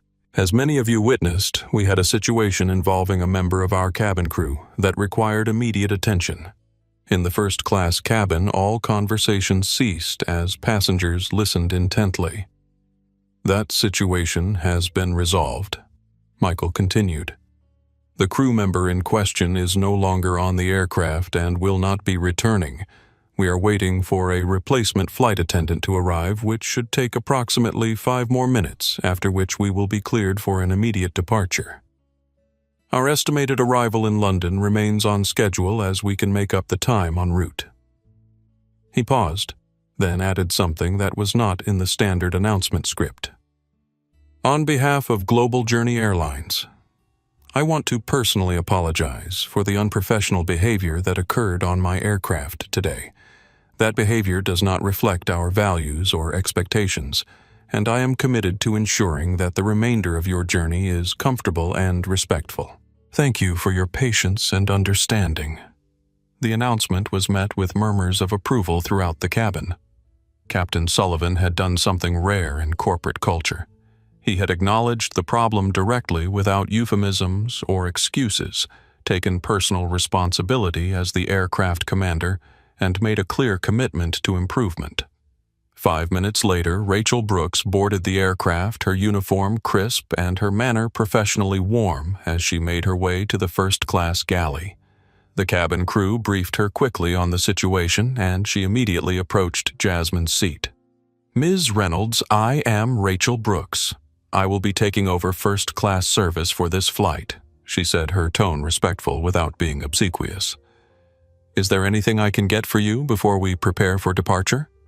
"No, thank you," Jasmine replied. "I appreciate your asking." Rachel nodded and continued through the cabin, greeting each passenger individually and checking if they needed anything. Her approach was a masterclass in professional service, attentive without hovering, respectful without fawning, treating each passenger as an individual rather than a seat number. The contrast with Heather Wilson's behavior was striking. Where Heather had created hierarchies and applied different standards to different passengers, Rachel treated everyone with the same level of professional courtesy. Where Heather had approached her role as a gatekeeper protecting first class from those she deemed unworthy, Rachel approached hers as a service professional, ensuring every passenger's comfort. As the cabin crew prepared for departure, Sofia Ramirez, who had witnessed the entire confrontation earlier, approached Jasmine with a small gesture of reconciliation, the noise-canceling headphones still in their original packaging. "Ms. Reynolds, I believe these belong at your seat," she said simply, placing them on the console. "Thank you," Jasmine replied with a small smile of acknowledgement. It was a subtle but significant moment. A symbolic restoration of what had been wrongfully taken, an acknowledgement of Jasmine's rightful place in first class. Throughout the cabin, the atmosphere had transformed. The initial tension had given way to a sense of resolution, even camaraderie. Passengers who might normally have traveled in isolated bubbles of privacy were engaged in quiet conversations about what they had witnessed, sharing perspectives and reactions. William Peterson leaned across the aisle toward Jasmine. "Is this your first time in London?" "Yes," she replied. "I have been to conferences in San Francisco and Berlin, but never London. The weather is supposed to be decent for November," he offered. "If you have any free time around your keynote, the British Museum is worth a visit. Their computing history exhibit is particularly good." In row 3, Thomas and Elizabeth Grant were having a whispered conversation. "Reminds me of that lunch counter in Greensboro," Thomas said. "Different time, different place, same underlying issue." Elizabeth nodded. "But a better outcome, at least. No one had to get arrested to make the point this time." Jordan Nelson had put away his phone, the recording safely uploaded to cloud storage. He was jotting notes in a small notebook, already framing the story he would write. Not a sensationalized account of discrimination, but a more nuanced examination of how systems either perpetuate or correct bias. As the aircraft finally pushed back from the gate and taxied toward the runway, Captain Sullivan's voice came over the intercom again. "Flight attendants, prepare for takeoff." The simple routine phrase signaled a return to normalcy. The incident was behind them, the journey was proceeding. Yet for everyone on board, something had fundamentally changed. They had witnessed a moment of injustice, then a moment of accountability, and finally a moment of reset, when standards were reestablished and proper order restored. For Jasmine Reynolds, the experience had been both humiliating and validating. She had been targeted, accused, and threatened. But she had also been defended, supported, and ultimately vindicated. Her dignity had been challenged but never surrendered. Her rights had been questioned but ultimately recognized. As the aircraft accelerated down the runway, she looked out the window at the lights of New York receding into the distance. Behind her lay the confrontation, her father's intervention, the corporate response. Ahead lay London, her keynote address, her future. The plane lifted off smoothly, banking gently to the east as it climbed toward cruising altitude.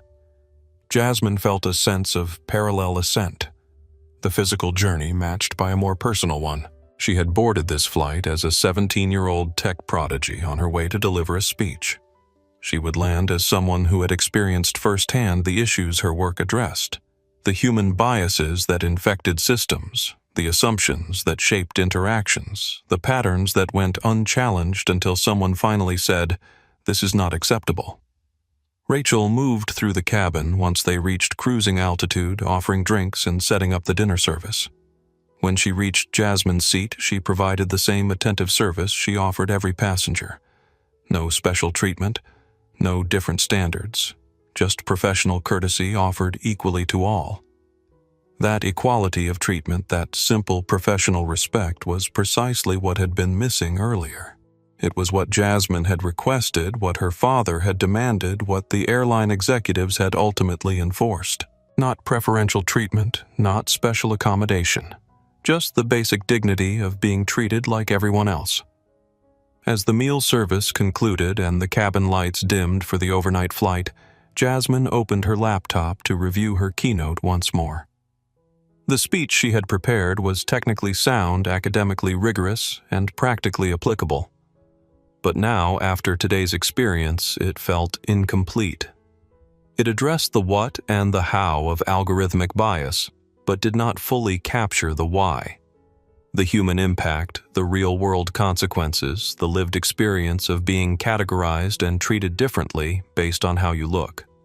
She began to revise, adding a new introduction that connected the technical aspects of her work to the human realities it addressed. Without explicitly mentioning today's incident, she wove in the insights it had provided. How bias operates not just in digital systems, but in human ones.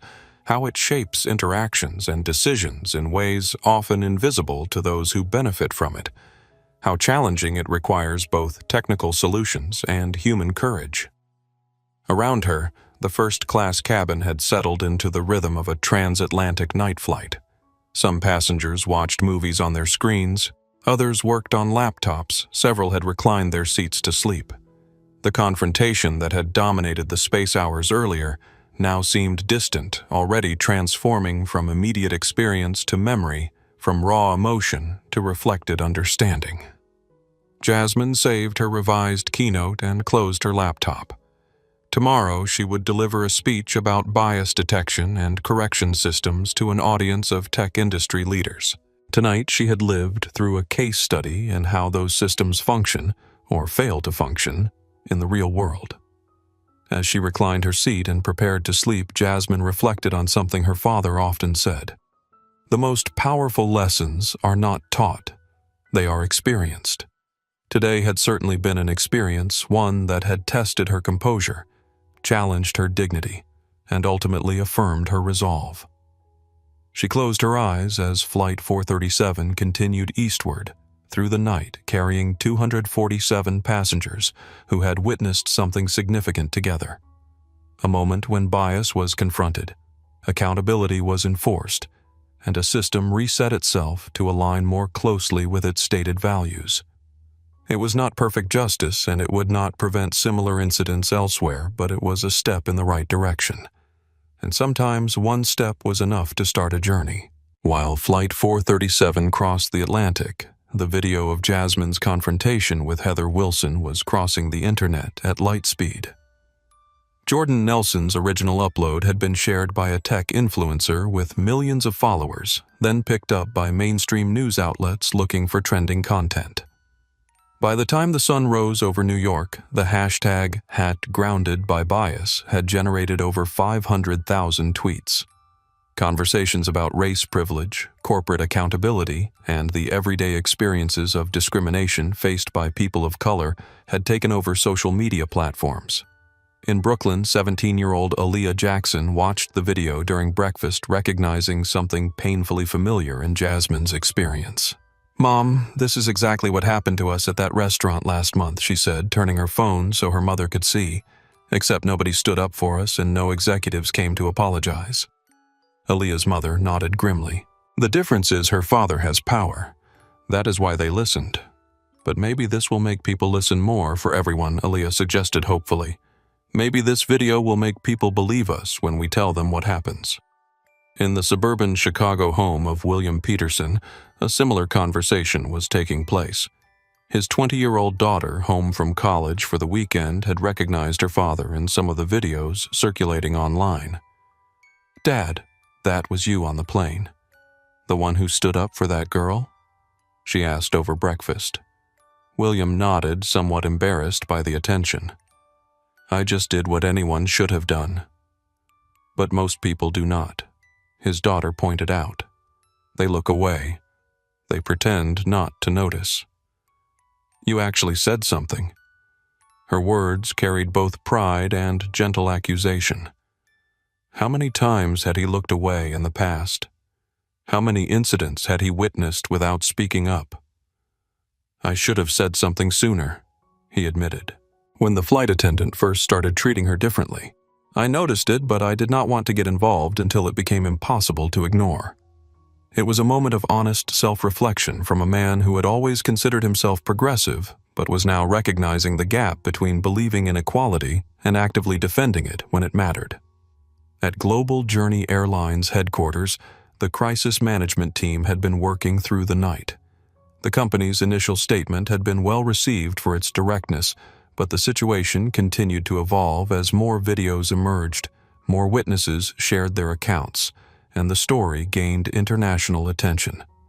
CEO James Whitman convened an emergency executive meeting at 7:00 a.m., his face showing the strain of a sleepless night. "Our preliminary media analysis shows this incident has been covered by over 200 news outlets in 42 countries," reported the communications director. "It is the lead story on 3 major morning shows, and we have received interview requests from dozens of journalists." "What about passenger sentiment?" Whitman asked. "Bookings are down 12% compared to the same day last week," the revenue management director replied. "We are seeing a spike in cancellations, particularly from corporate clients concerned about association with the brand right now." And Horizon Holdings.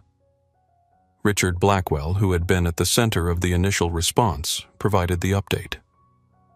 "Anthony Reynolds has agreed to a meeting next week to discuss our comprehensive response plan.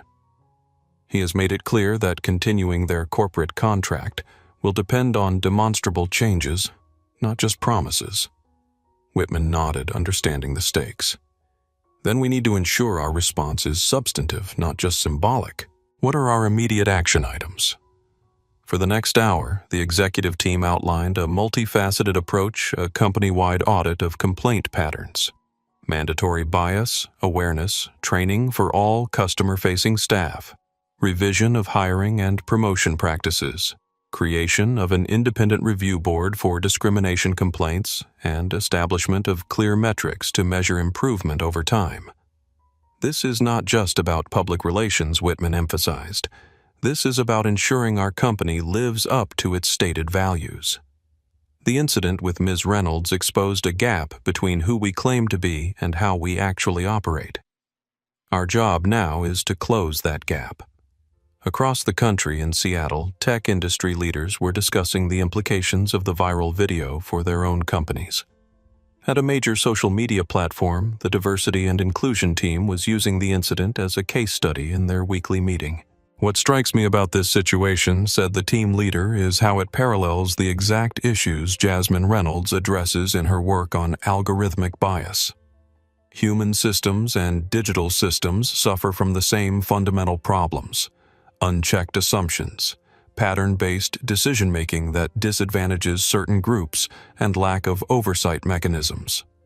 The difference is added another team member AI systems can be audited and corrected once bias is identified.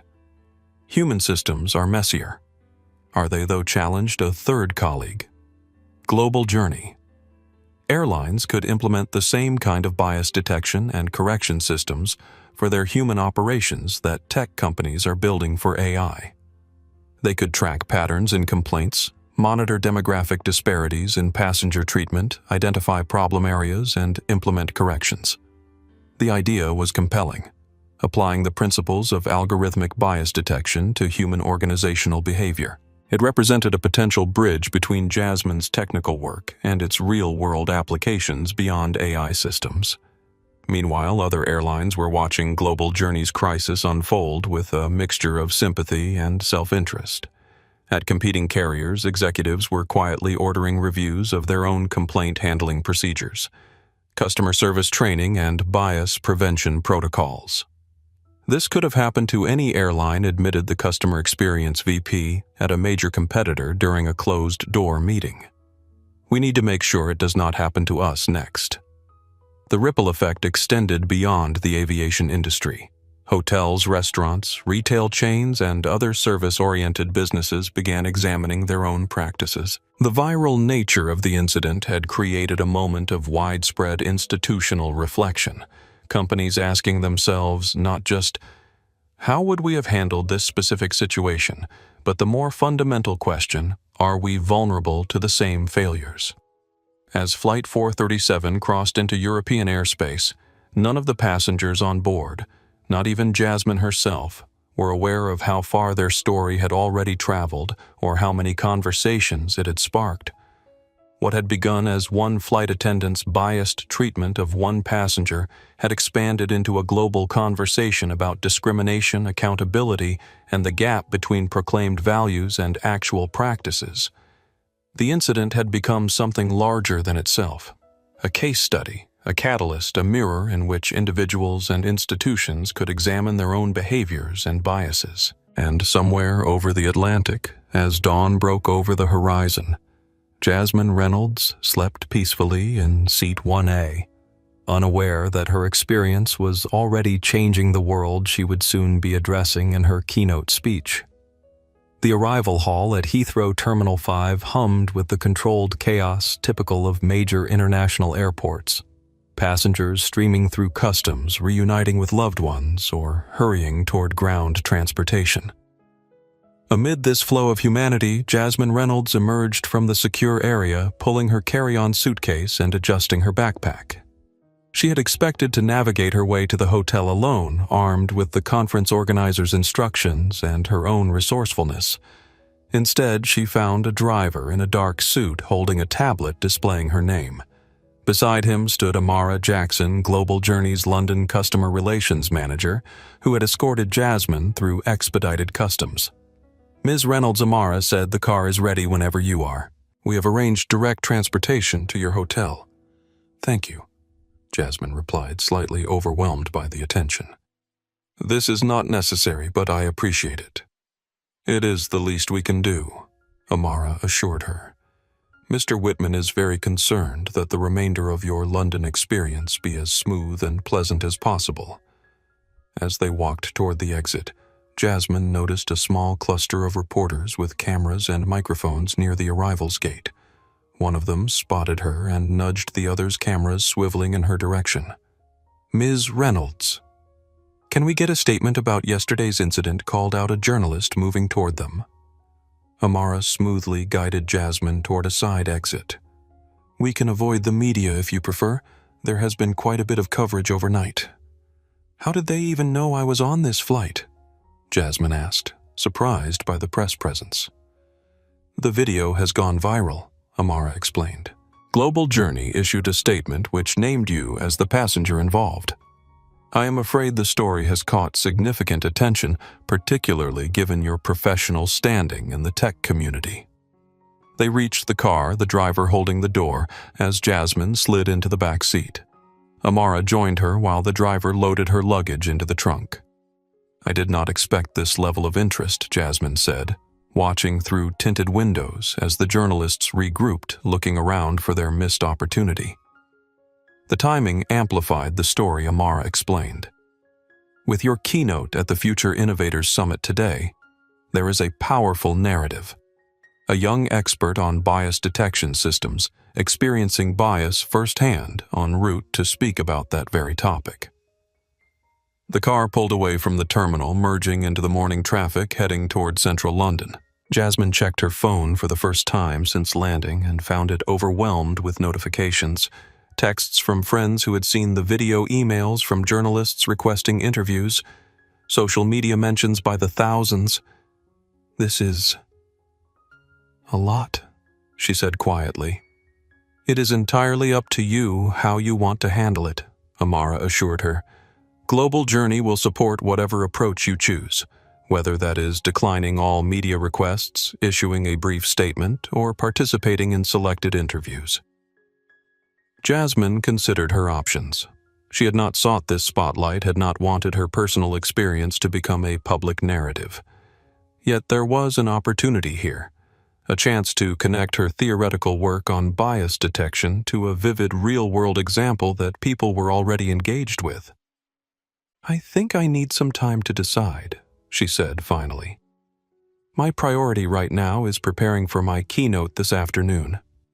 Of course, Amara nodded. The hotel has been briefed to provide additional privacy and security. No calls will be put through to your room without your approval, and staff will ensure no media gain access to the property. As they drove through London's morning traffic, Jasmine gazed out at the iconic cityscape.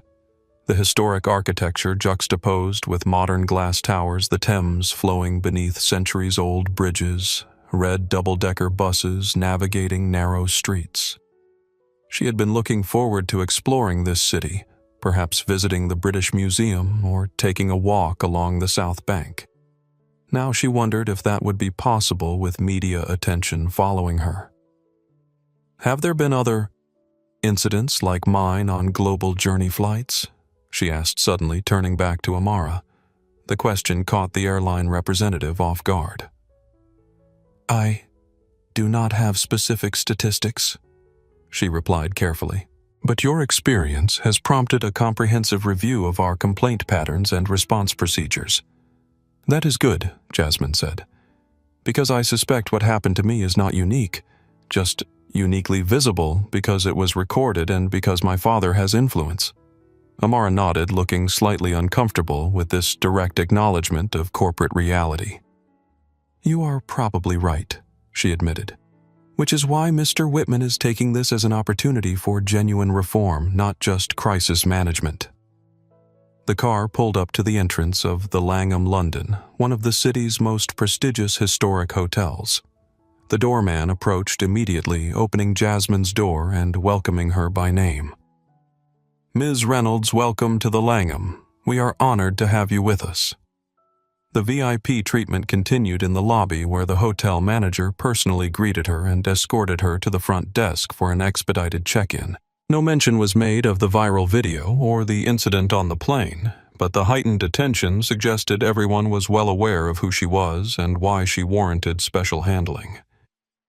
You have been upgraded to one of our signature suites, the manager explained as they rode the elevator. The conference organizers had originally booked a deluxe room, but we took the liberty of enhancing your accommodation. Again, Jasmine found herself in the awkward position of receiving preferential treatment because of an incident in which she had been discriminated against. The irony was not lost on her. The suite was spectacular, spacious and elegant, with a separate living area, a marble bathroom, and windows overlooking Regent Street. On the dining table sat a welcome basket containing fresh fruit chocolates and a handwritten note from the hotel manager, expressing his hope that her stay would be comfortable. Is there anything else you need? Amara asked as Jasmine took in the luxurious surroundings. "No, thank you. This is more than enough," Jasmine replied. "I appreciate all the arrangements, but what I really need now is some quiet time to prepare for my keynote." Amara nodded, handing Jasmine her business card. "Of course. I am available if you need anything at all during your stay. And Mr. Whitman is still very interested in speaking with you at your convenience, either today after your keynote or tomorrow before your return flight." After Amara left, Jasmine finally had a moment alone, her first real privacy since boarding Flight 437 yesterday. She sat on the edge of the plush bed, taking deep breaths and trying to process everything that had happened in the past 24 hours. She had come to London to deliver a keynote on bias detection systems. Now she found herself at the center of a case study in how bias operates in the real world, how it gets challenged, and how institutions respond when forced to confront it. Outside her window, London continued its bustling morning rhythm, unaware of the young woman who had arrived carrying both her original mission and an unexpected new platform from which to advance it. The grand ballroom of the London Convention Centre hummed with anticipation as attendees for the Future Innovators Summit filed in, finding seats and exchanging greetings with colleagues. The room was designed to impress.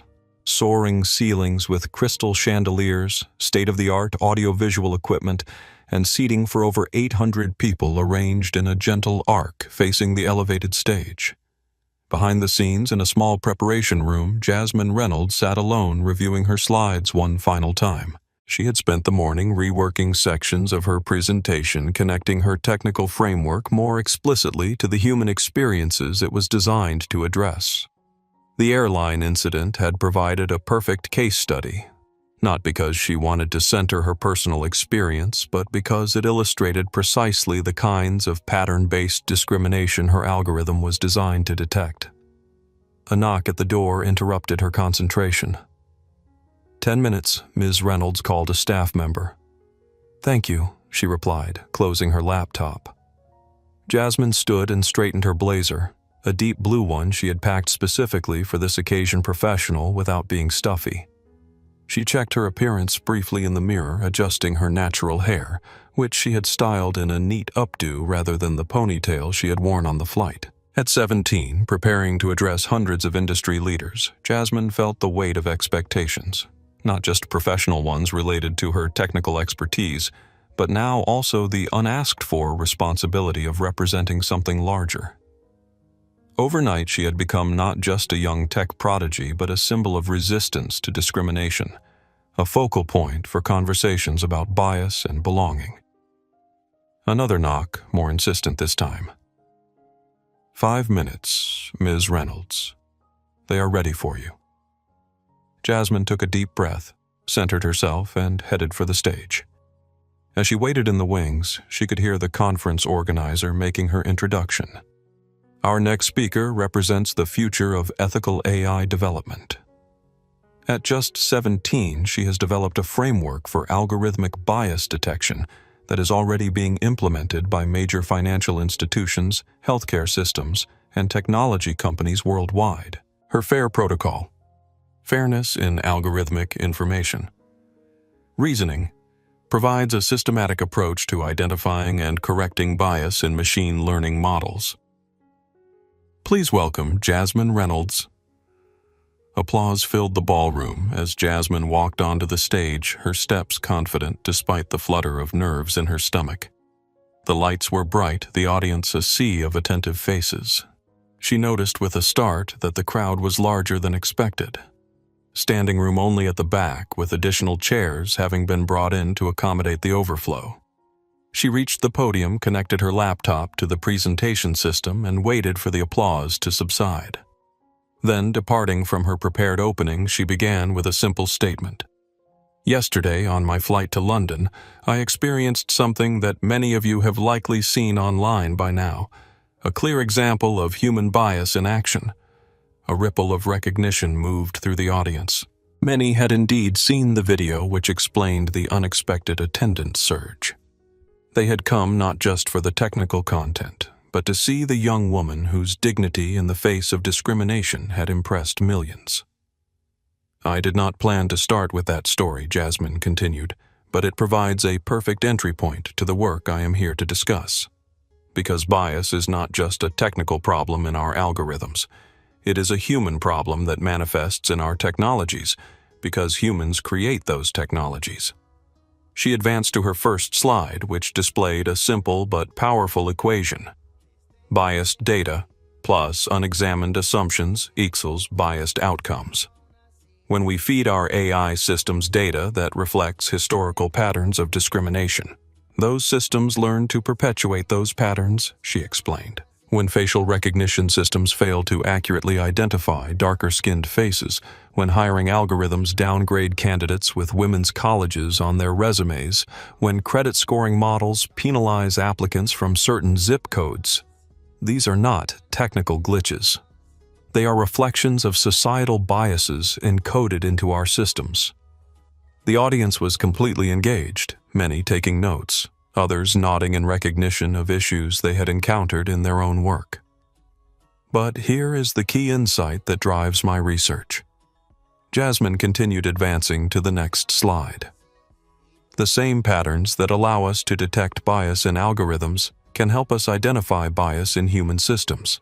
The same principles of fairness that we can encode into AI can be applied to human institutions and interactions. She moved into the technical portion of her presentation, explaining the FAIR protocol in detail, how it established baseline expectations of outcome parity across demographic groups, how it flagged statistically significant deviations that might indicate bias, how it traced those deviations back to specific decision points in the algorithm where corrections could be implemented. Throughout the explanation, she wove in references to human systems, how airlines could track patterns in passenger complaints by demographic characteristics, how corporations could monitor promotion rates across different employee groups, how service industries could audit customer satisfaction scores for disparities that might indicate biased treatment. The power of algorithmic bias detection, she explained, is that it forces us to define explicitly what fairness looks like. It requires us to state our assumptions, examine our data, and be accountable for outcomes. When a machine learning model produces biased results, we do not accept that is just how the algorithm works. We debug it, we fix it, we improve it. She paused, making eye contact with different sections of the audience. What if we approached human systems with the same rigor? What if we demanded the same transparency, the same accountability, the same commitment to debugging and improvement? The connection between her technical work and its broader implications was resonating powerfully. Industry leaders who might have dismissed concerns about bias as political rather than technical were engaged with the framework presented in terms they understood: systems data outcomes optimization. As Jasmine moved toward her conclusion, she addressed the elephant in the room directly, but briefly. Yesterday's incident on my flight to London was not just about one flight attendant and one passenger. It revealed patterns that likely existed long before I boarded that plane, patterns that went undetected or unaddressed, because the right detection systems were not in place. The airline's response has been to implement precisely the kind of monitoring and correction mechanisms that my research advocates for algorithmic systems. That is, progress. She advanced to her final slide, which displayed a quote that had become the cornerstone of her work. An algorithm is only as good as the data it is trained on. A society is only as just as the values it enforces. The future of ethical AI is not just about better algorithms, Jasmine concluded. It is about better human systems that create, deploy, and govern those algorithms. It is about recognizing that bias detection is not a one-time fix, but an ongoing commitment to monitoring, learning, and improving. It is about creating feedback loops that make our systems, both digital and human, more fair, more transparent, and more accountable over time. She smiled, making eye contact with the audience one final time. Thank you for your attention. I look forward to your questions. For a moment, The ballroom was completely silent. Then, as if a dam had broken, the applause erupted. Not the polite acknowledgement that typically follows technical presentations, but a standing ovation that rolled through the room in waves. Industry leaders who had been skeptical of a 17-year-old keynote speaker were on their feet recognizing that they had witnessed something extraordinary. A perfect integration of technical brilliance and moral clarity of abstract principles and lived experience. The Q&A session that followed was equally powerful. Questions ranged from technical details of the FAIR protocol's implementation to broader inquiries about how bias detection frameworks might be applied to various industries. One question in particular captured the essence of how Jasmine's presentation had shifted perspectives. A senior executive from a major tech company asked, "We have been treating bias as a PR problem, something to manage when it becomes visible. You are suggesting we treat it as a systems engineering problem, something to detect and correct even when no one is watching. How do we make that transition organizationally?" Jasmine's response was both practical and profound. Start by measuring what matters. Track outcomes across demographic groups. Look for patterns. When you find disparities, trace them back to their sources in your systems. Make the invisible visible. And perhaps most importantly, create accountability structures that treat bias as a bug to be fixed, not an embarrassment to be hidden. By the time the session concluded, it was clear that Jasmine's keynote had transcended the typical conference presentation. It had become a defining moment for many in attendance, a reframing of how they understood the relationship between technology and society, between algorithms and the humans who create them. As Jasmine gathered her materials and prepared to leave the stage, the conference organizer approached with wide eyes. "That was remarkable," she said. "We have already had requests from 3 other major conferences to have you keynote their events, and the online response has been overwhelming. #FAIR algorithms is trending alongside #grounded by bias." Jasmine nodded, feeling a mix of exhaustion and exhilaration. She had not sought this spotlight, had not planned to become the center of a viral moment that connected so directly to her professional work. But now that it had happened, she recognized the unique platform it provided to advance the principles she believed in. She had come to London to talk about algorithmic bias detection. She would leave having demonstrated its real-world applications in a way no purely technical presentation could have accomplished. As she walked off the stage to continued applause, Jasmine realized that sometimes the most powerful arguments are not made in abstractions but in lived experiences. Not in theories, but in moments of truth, when principles are tested and either abandoned or upheld. Yesterday on Flight 437, she had upheld her principles. Today, she had shown the world why those principles mattered beyond her personal dignity, why they were essential to creating both technological and human systems worthy of trust. 2 weeks after her return from London, Jasmine sat with her parents in the book-lined study of their Westchester County home. Across from them sat Miranda Chen, one of New York's most respected civil rights attorneys, who had been advising the family since shortly after the incident. "The settlement offer from Global Journey is unprecedented," Miranda explained, sliding a document across the polished oak table. $5 million in damages with no confidentiality clause or non-disparagement requirement. They are not trying to buy your silence. They are acknowledging liability and accepting public accountability. Anthony Reynolds studied the document, his expression thoughtful. "What is your assessment, Miranda? Is this fair compensation?" "More than fair," she replied without hesitation. Most discrimination settlements involving airlines range from $20,000 to $100,000 with strict confidentiality provisions. This offer is 50 times that amount and allows Jasmine to speak freely about her experience. It is extraordinary. Vanessa Reynolds, a pediatric surgeon whose calm pragmatism complemented her husband's strategic thinking, turned to her daughter. "Jasmine, this is ultimately your decision. You are the one who experienced this, and you should determine how it is resolved." Jasmine had been quiet during the discussion, processing the implications of such a substantial settlement. At 17, the idea of receiving $5 million for an incident that had lasted less than an hour seemed almost absurd, regardless of how humiliating it had been. "It does not feel right to profit from this personally," she said finally. "The money feels disconnected from what actually happened and what needs to change." Miranda nodded, respecting her perspective. "That is understandable. Some clients choose to donate settlement funds to relevant causes or establish foundations that address the underlying issues." Jasmine's expression brightened as an idea took shape.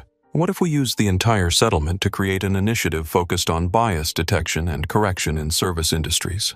Something that would provide both tools and training to help companies identify and address discriminatory patterns before they lead to incidents like mine." Anthony and Vanessa exchanged proud glances. Their daughter was thinking beyond personal compensation to structural change. "That is a powerful concept," Anthony agreed. "We could structure it as an independent nonprofit with a specific mission to develop and implement bias detection frameworks across transportation, hospitality, retail, and other service sectors. And we could partner with existing organizations already doing related work," Vanessa added, "like the Equal Justice Initiative or the National Urban League." For the next hour, the family brainstormed possibilities, their excitement building as the concept took shape.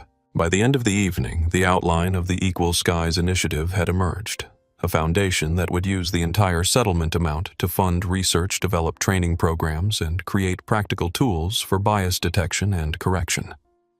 3 days later, Jasmine found herself in another meeting, this time in the Midtown offices of Global Journey Airlines. CEO James Whitman had requested a personal conversation about the settlement and the airline's ongoing reforms. "Ms. Reynolds," he greeted her, "thank you for agreeing to meet. I want to ensure you are satisfied with our proposed resolution and to update you on the changes we are implementing." Jasmine, accompanied by Miranda Chen, took a seat in the comfortable conference room. "Mr. Whitman, I have decided to accept the settlement offer, but with a specific intention. I will be using the entire amount to establish the Equal Skies Initiative, a nonprofit focused on developing bias detection and correction systems for service industries." Whitman looked genuinely impressed. "That is an extraordinary commitment. Most people in your position would view the settlement as personal compensation." "This was never about money for me," Jasmine replied. "It is about creating change that prevents others from experiencing what I did." She outlined the initiative's planned focus: research partnerships with universities, development of industry-specific bias detection frameworks, and creation of training programs that could be implemented across service sectors. "I would like to invite Global Journey to be our first corporate partner," she concluded. "Not just as a financial contributor, but as a test case and implementation model. The airline could help develop and refine these systems in a real-world environment, sharing both successes and challenges to benefit the broader industry." Whitman nodded thoughtfully. "That is a compelling proposition. It aligns with the direction we are already moving. We have established a dedicated team to develop more robust monitoring systems for customer interactions and complaint patterns." He hesitated briefly before continuing. "Ms. Reynolds, would you consider joining our newly formed Ethics Advisory Board? Your expertise in bias detection systems, combined with your personal experience as our passenger, would provide invaluable perspective." It was a delicate request, asking the very person who had been discriminated against to help fix the company's problems. But Jasmine had been considering this possibility since her keynote in London, recognizing that her work on algorithmic bias had direct applications to human organizational systems. "I would consider it," she replied carefully, "but only if the board has real authority, not just advisory capacity, but actual oversight power with concrete accountability mechanisms." "That is precisely how we have structured it," Whitman assured her. "The board will have independent authority to investigate complaints, review policies, and mandate changes when necessary. Its recommendations will be binding, not optional. Miranda Chen, who had been quietly observing, interjected with a lawyer's precision. We would need to see the board's charter authority parameters and reporting structure before Jasmine makes any commitment. Of course, Whitman agreed. We will provide all relevant documentation for your review. The meeting continued with discussions of specific reforms already underway at Global Journey, the comprehensive retraining program being developed for all customer-facing staff, the revised complaint tracking system designed to flag potential bias patterns, the new performance metrics that emphasized equitable treatment rather than merely efficient service. By the time the meeting concluded, a framework for potential collaboration had emerged. Jasmine would consider joining the Ethics Advisory Board, pending review of its structure and authority. Global Journey would become a founding corporate partner of the Equal Skies Initiative, providing not just financial support, but access to data systems and implementation environments for testing bias detection frameworks. 6 weeks later, the Equal Skies Initiative was formally launched at a press conference held at Howard University in Washington, D.C. Jasmine, still a month shy of her 18th birthday, stood at the podium, addressing a room filled with journalists, industry representatives, civil rights advocates, and tech innovators.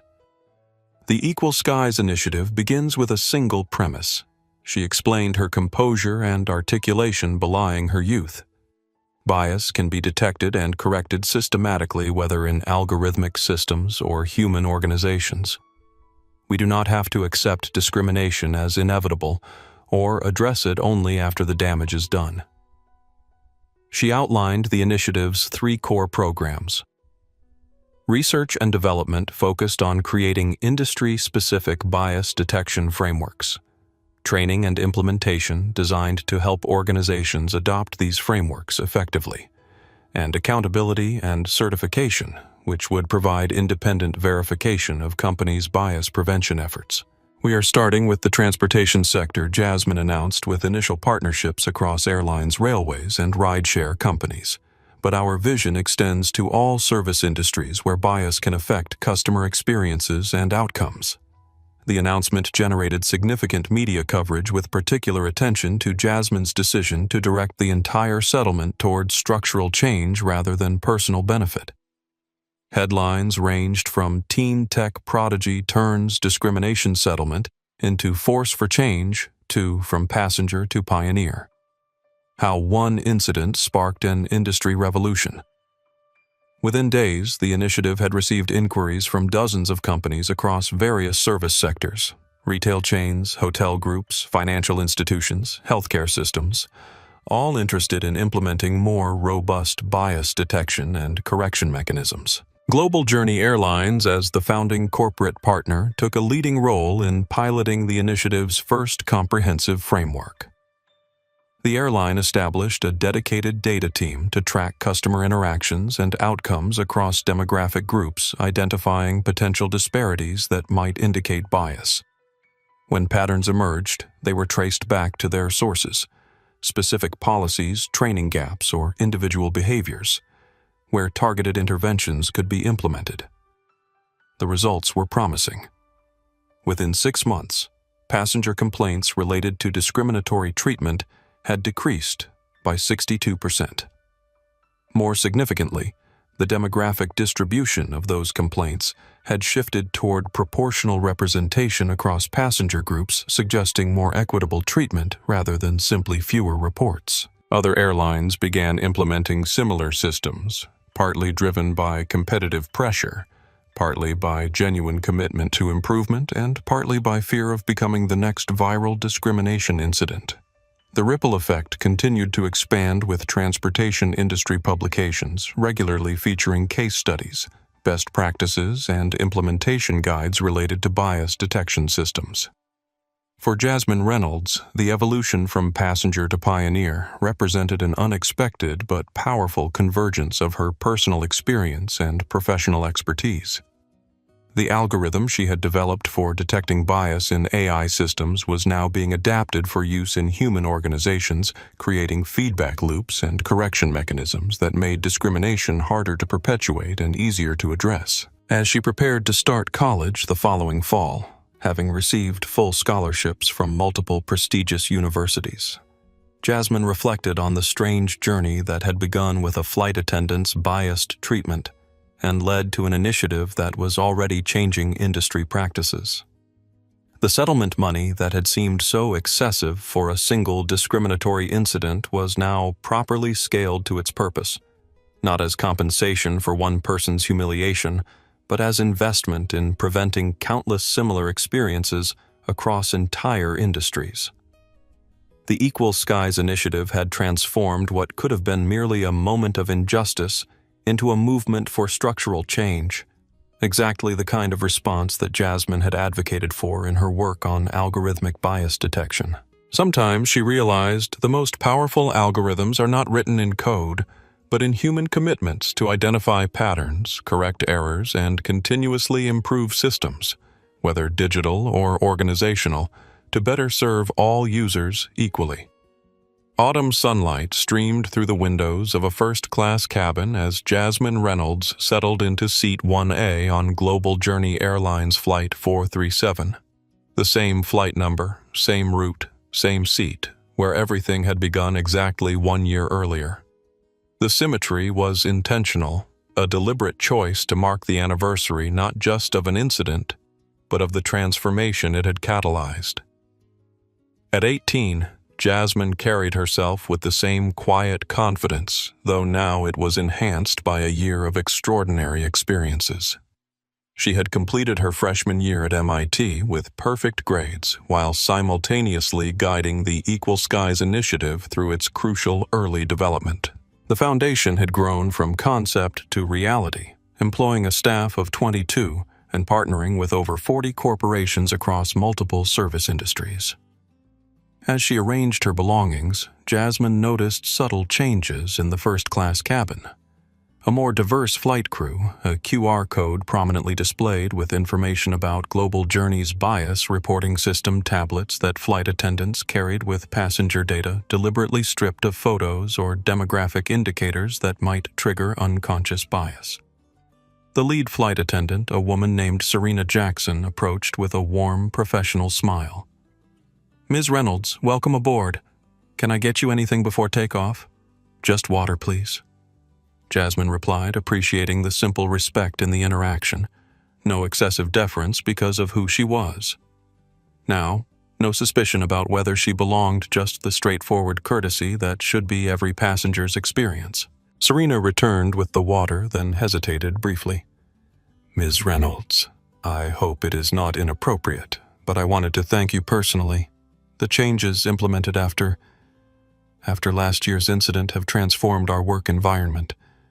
Many of us feel proud of the airline again." Jasmine nodded, touched by the sincere acknowledgement. "That is good to hear. Organizational change is hard. It only works when the people within the system believe in it." As boarding continued, a business executive took the seat across the aisle, an older white man in a tailored suit who reminded her slightly of William Peterson from the original flight.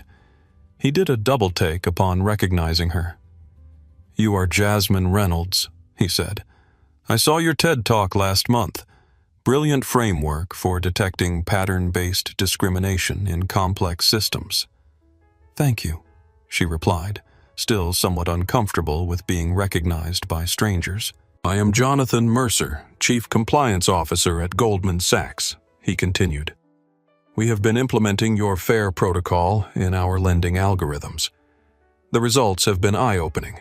We found bias patterns we did not know existed." Their conversation continued through the boarding process, focusing on technical aspects of bias detection in financial systems. It was the kind of professional exchange that would have been unimaginable a year earlier when Jasmine was perceived first through the lens of her age and race, rather than her expertise and contributions. As the aircraft pushed back from the gate, Captain Diana Rodriguez's voice came over the intercom. Good afternoon, ladies and gentlemen. Welcome aboard Global Journey Flight 437 to London. Before we take off, I want to acknowledge that today marks 1 year since an incident on this very flight route that transformed our airline's approach to equitable service. Many of you may be aware of the changes implemented since then. Those changes are not just corporate policy. They represent our renewed commitment to ensuring every passenger is treated with dignity and respect. The announcement was unusual.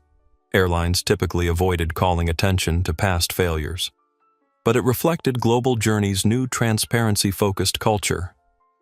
Rather than hiding from history, they were acknowledging it as a catalyst for positive change. Jasmine felt her phone vibrate with an incoming text. A message from her father. "Proud of you, Jazz. Look at what you have built from that moment. Love you." She smiled, typing back. Just getting started. Still so much work to do. And there was indeed much work remaining. Despite significant progress, bias detection systems were still evolving, still being refined based on implementation data and outcomes. Some companies had embraced the frameworks enthusiastically, while others had adopted them superficially without committing to the deeper cultural changes required for lasting impact. The Equal Skies initiative had expanded beyond transportation into retail, healthcare, and financial services, each sector presenting unique challenges for identifying and addressing bias patterns. The work was complex, sometimes frustrating, occasionally exhilarating when breakthrough moments occurred. As the aircraft gained altitude, banking gently toward the Atlantic, Jasmine opened her laptop to review the presentation she would deliver at the World Economic Forum. An unprecedented invitation for someone her age. The topic beyond algorithms applying bias detection frameworks to human systems. The core argument remained the same as her keynote a year earlier, but now enhanced with data from actual implementations across multiple industries. The theoretical framework had been tested in real-world environments, refined based on outcomes, and continuously improved through feedback loops. Exactly the process she advocated for both digital and human systems. Looking out the window at the receding coastline of New York, Jasmine reflected on the journey of the past year. What had begun as a humiliating experience, being singled out, accused, threatened with removal, had transformed into a catalyst for change far beyond one airline or one passenger's dignity.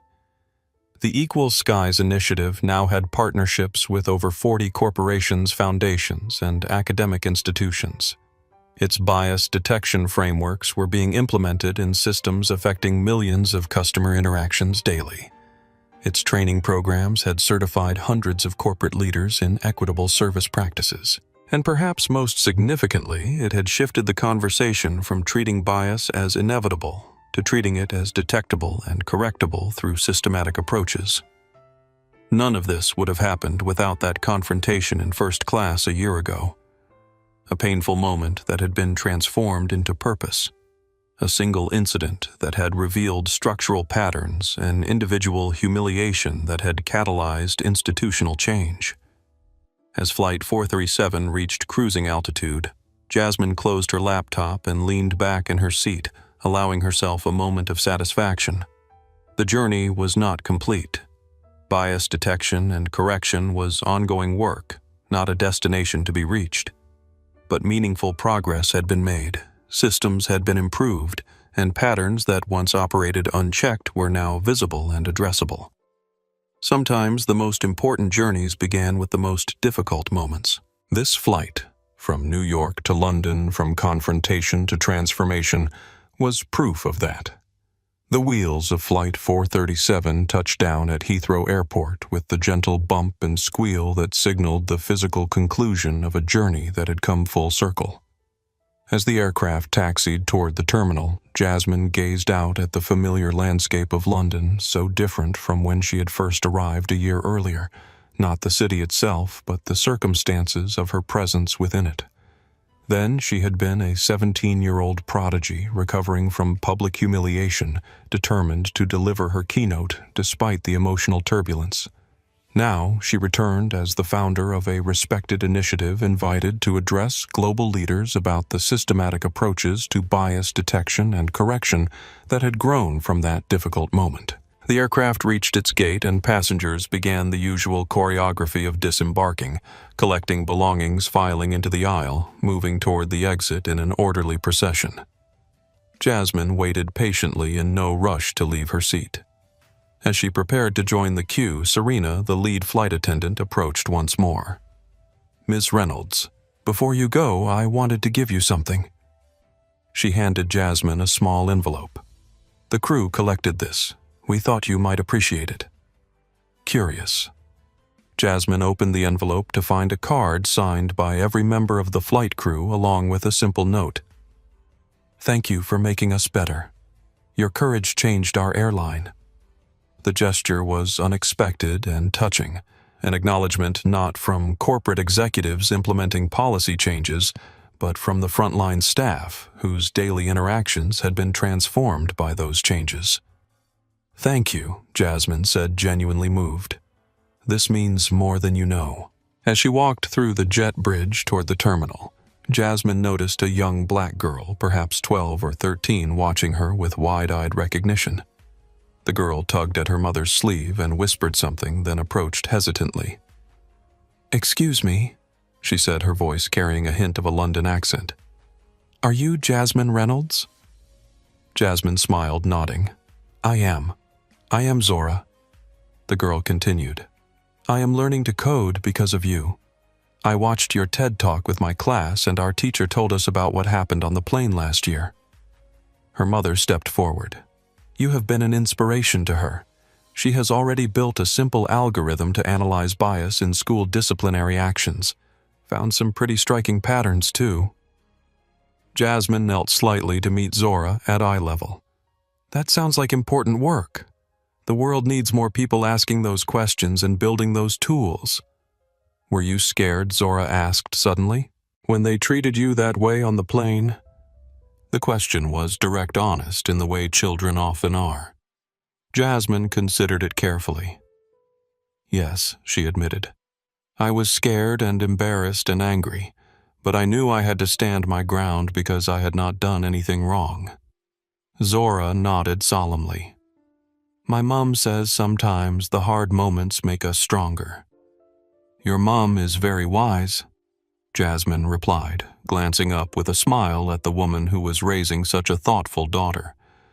"And sometimes those hard moments show us exactly what needs to change in the world, which means they also show us exactly what work we are meant to do."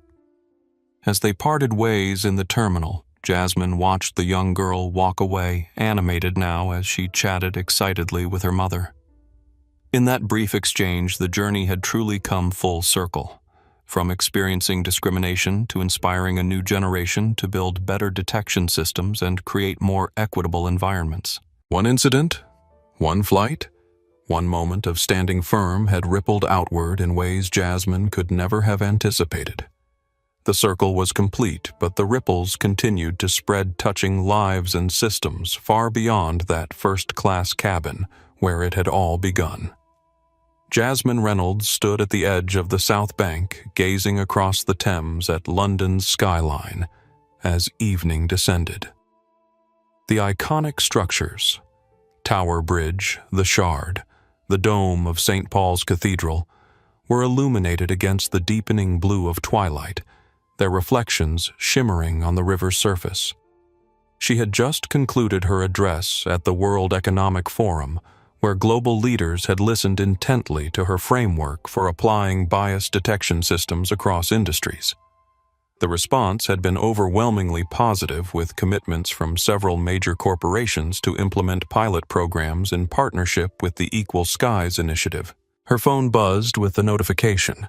The video of her speech was already being shared widely, with comments praising both the technical framework and the personal journey that had inspired it. 1 year ago, a flight attendant had looked at a 17-year-old black girl and decided she did not belong in first class. That moment of discrimination could have remained just another indignity to be endured, another story to be told, another reason to be angry or resigned. Instead, it had become a catalyst for structural change, not because Jasmine had special privilege or power, but because she had refused to accept unequal treatment, and because others had recognized the injustice and chosen to stand with her. The Equal Skies initiative was now working with companies across multiple industries, helping them implement bias detection frameworks that could identify and address discriminatory patterns before they resulted in harmful experiences. The work was technical and methodical: data analysis, pattern recognition, statistical modeling, but its impact was deeply human.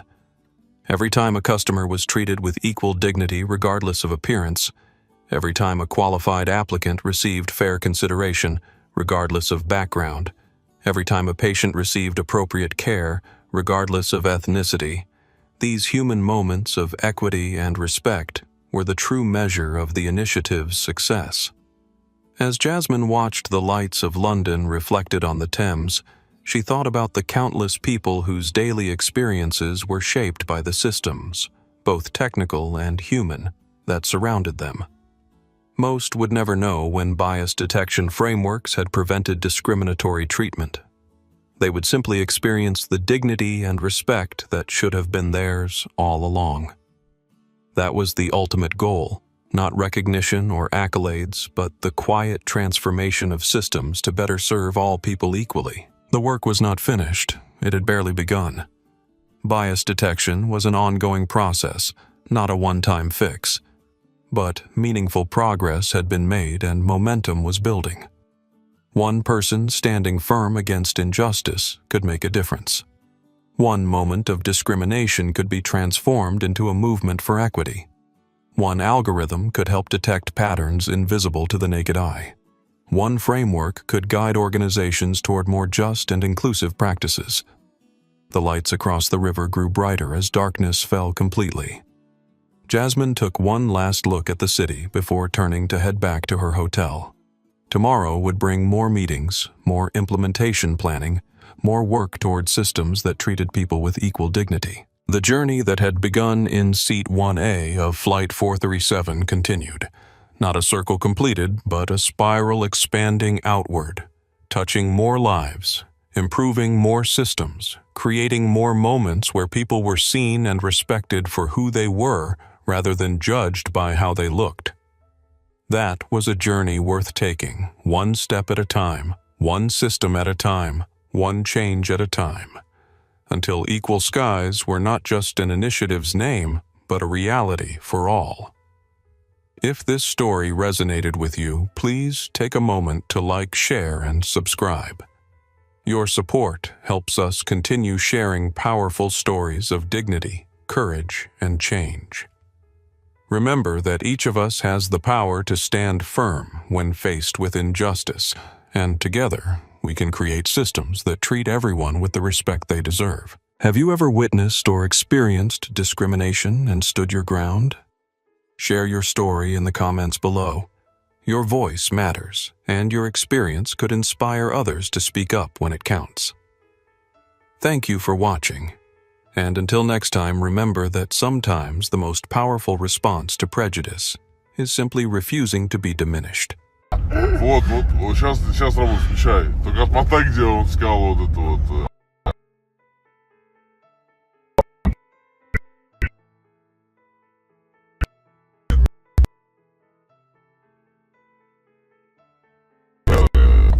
Сиськи. Можешь отправить твои сиськи? Нет, отправь. Что?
сделаю.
Ты более 72 часа.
Да. Стрим идет? Ну, идет, но плохо.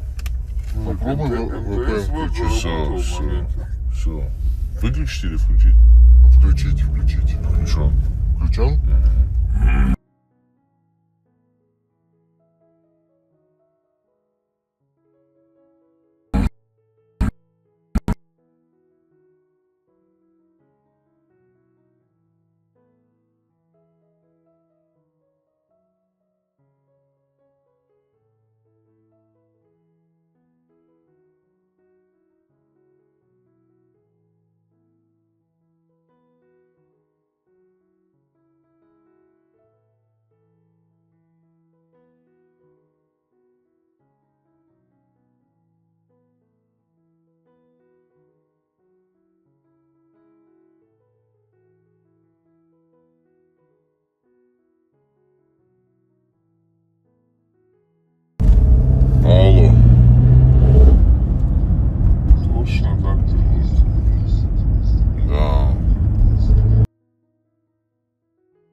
знаю на чем я. Вроде на Wi-Fi.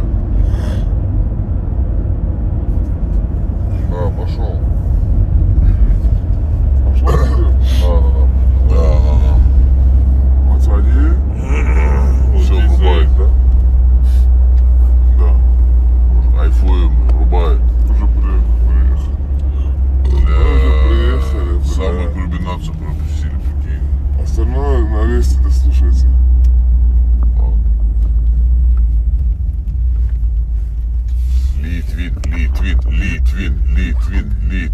Литвин. Оп. А у тебя что на андроиде? Шма, у него МТС. мегафон. МТС там? А что у тебя работает, а там нет?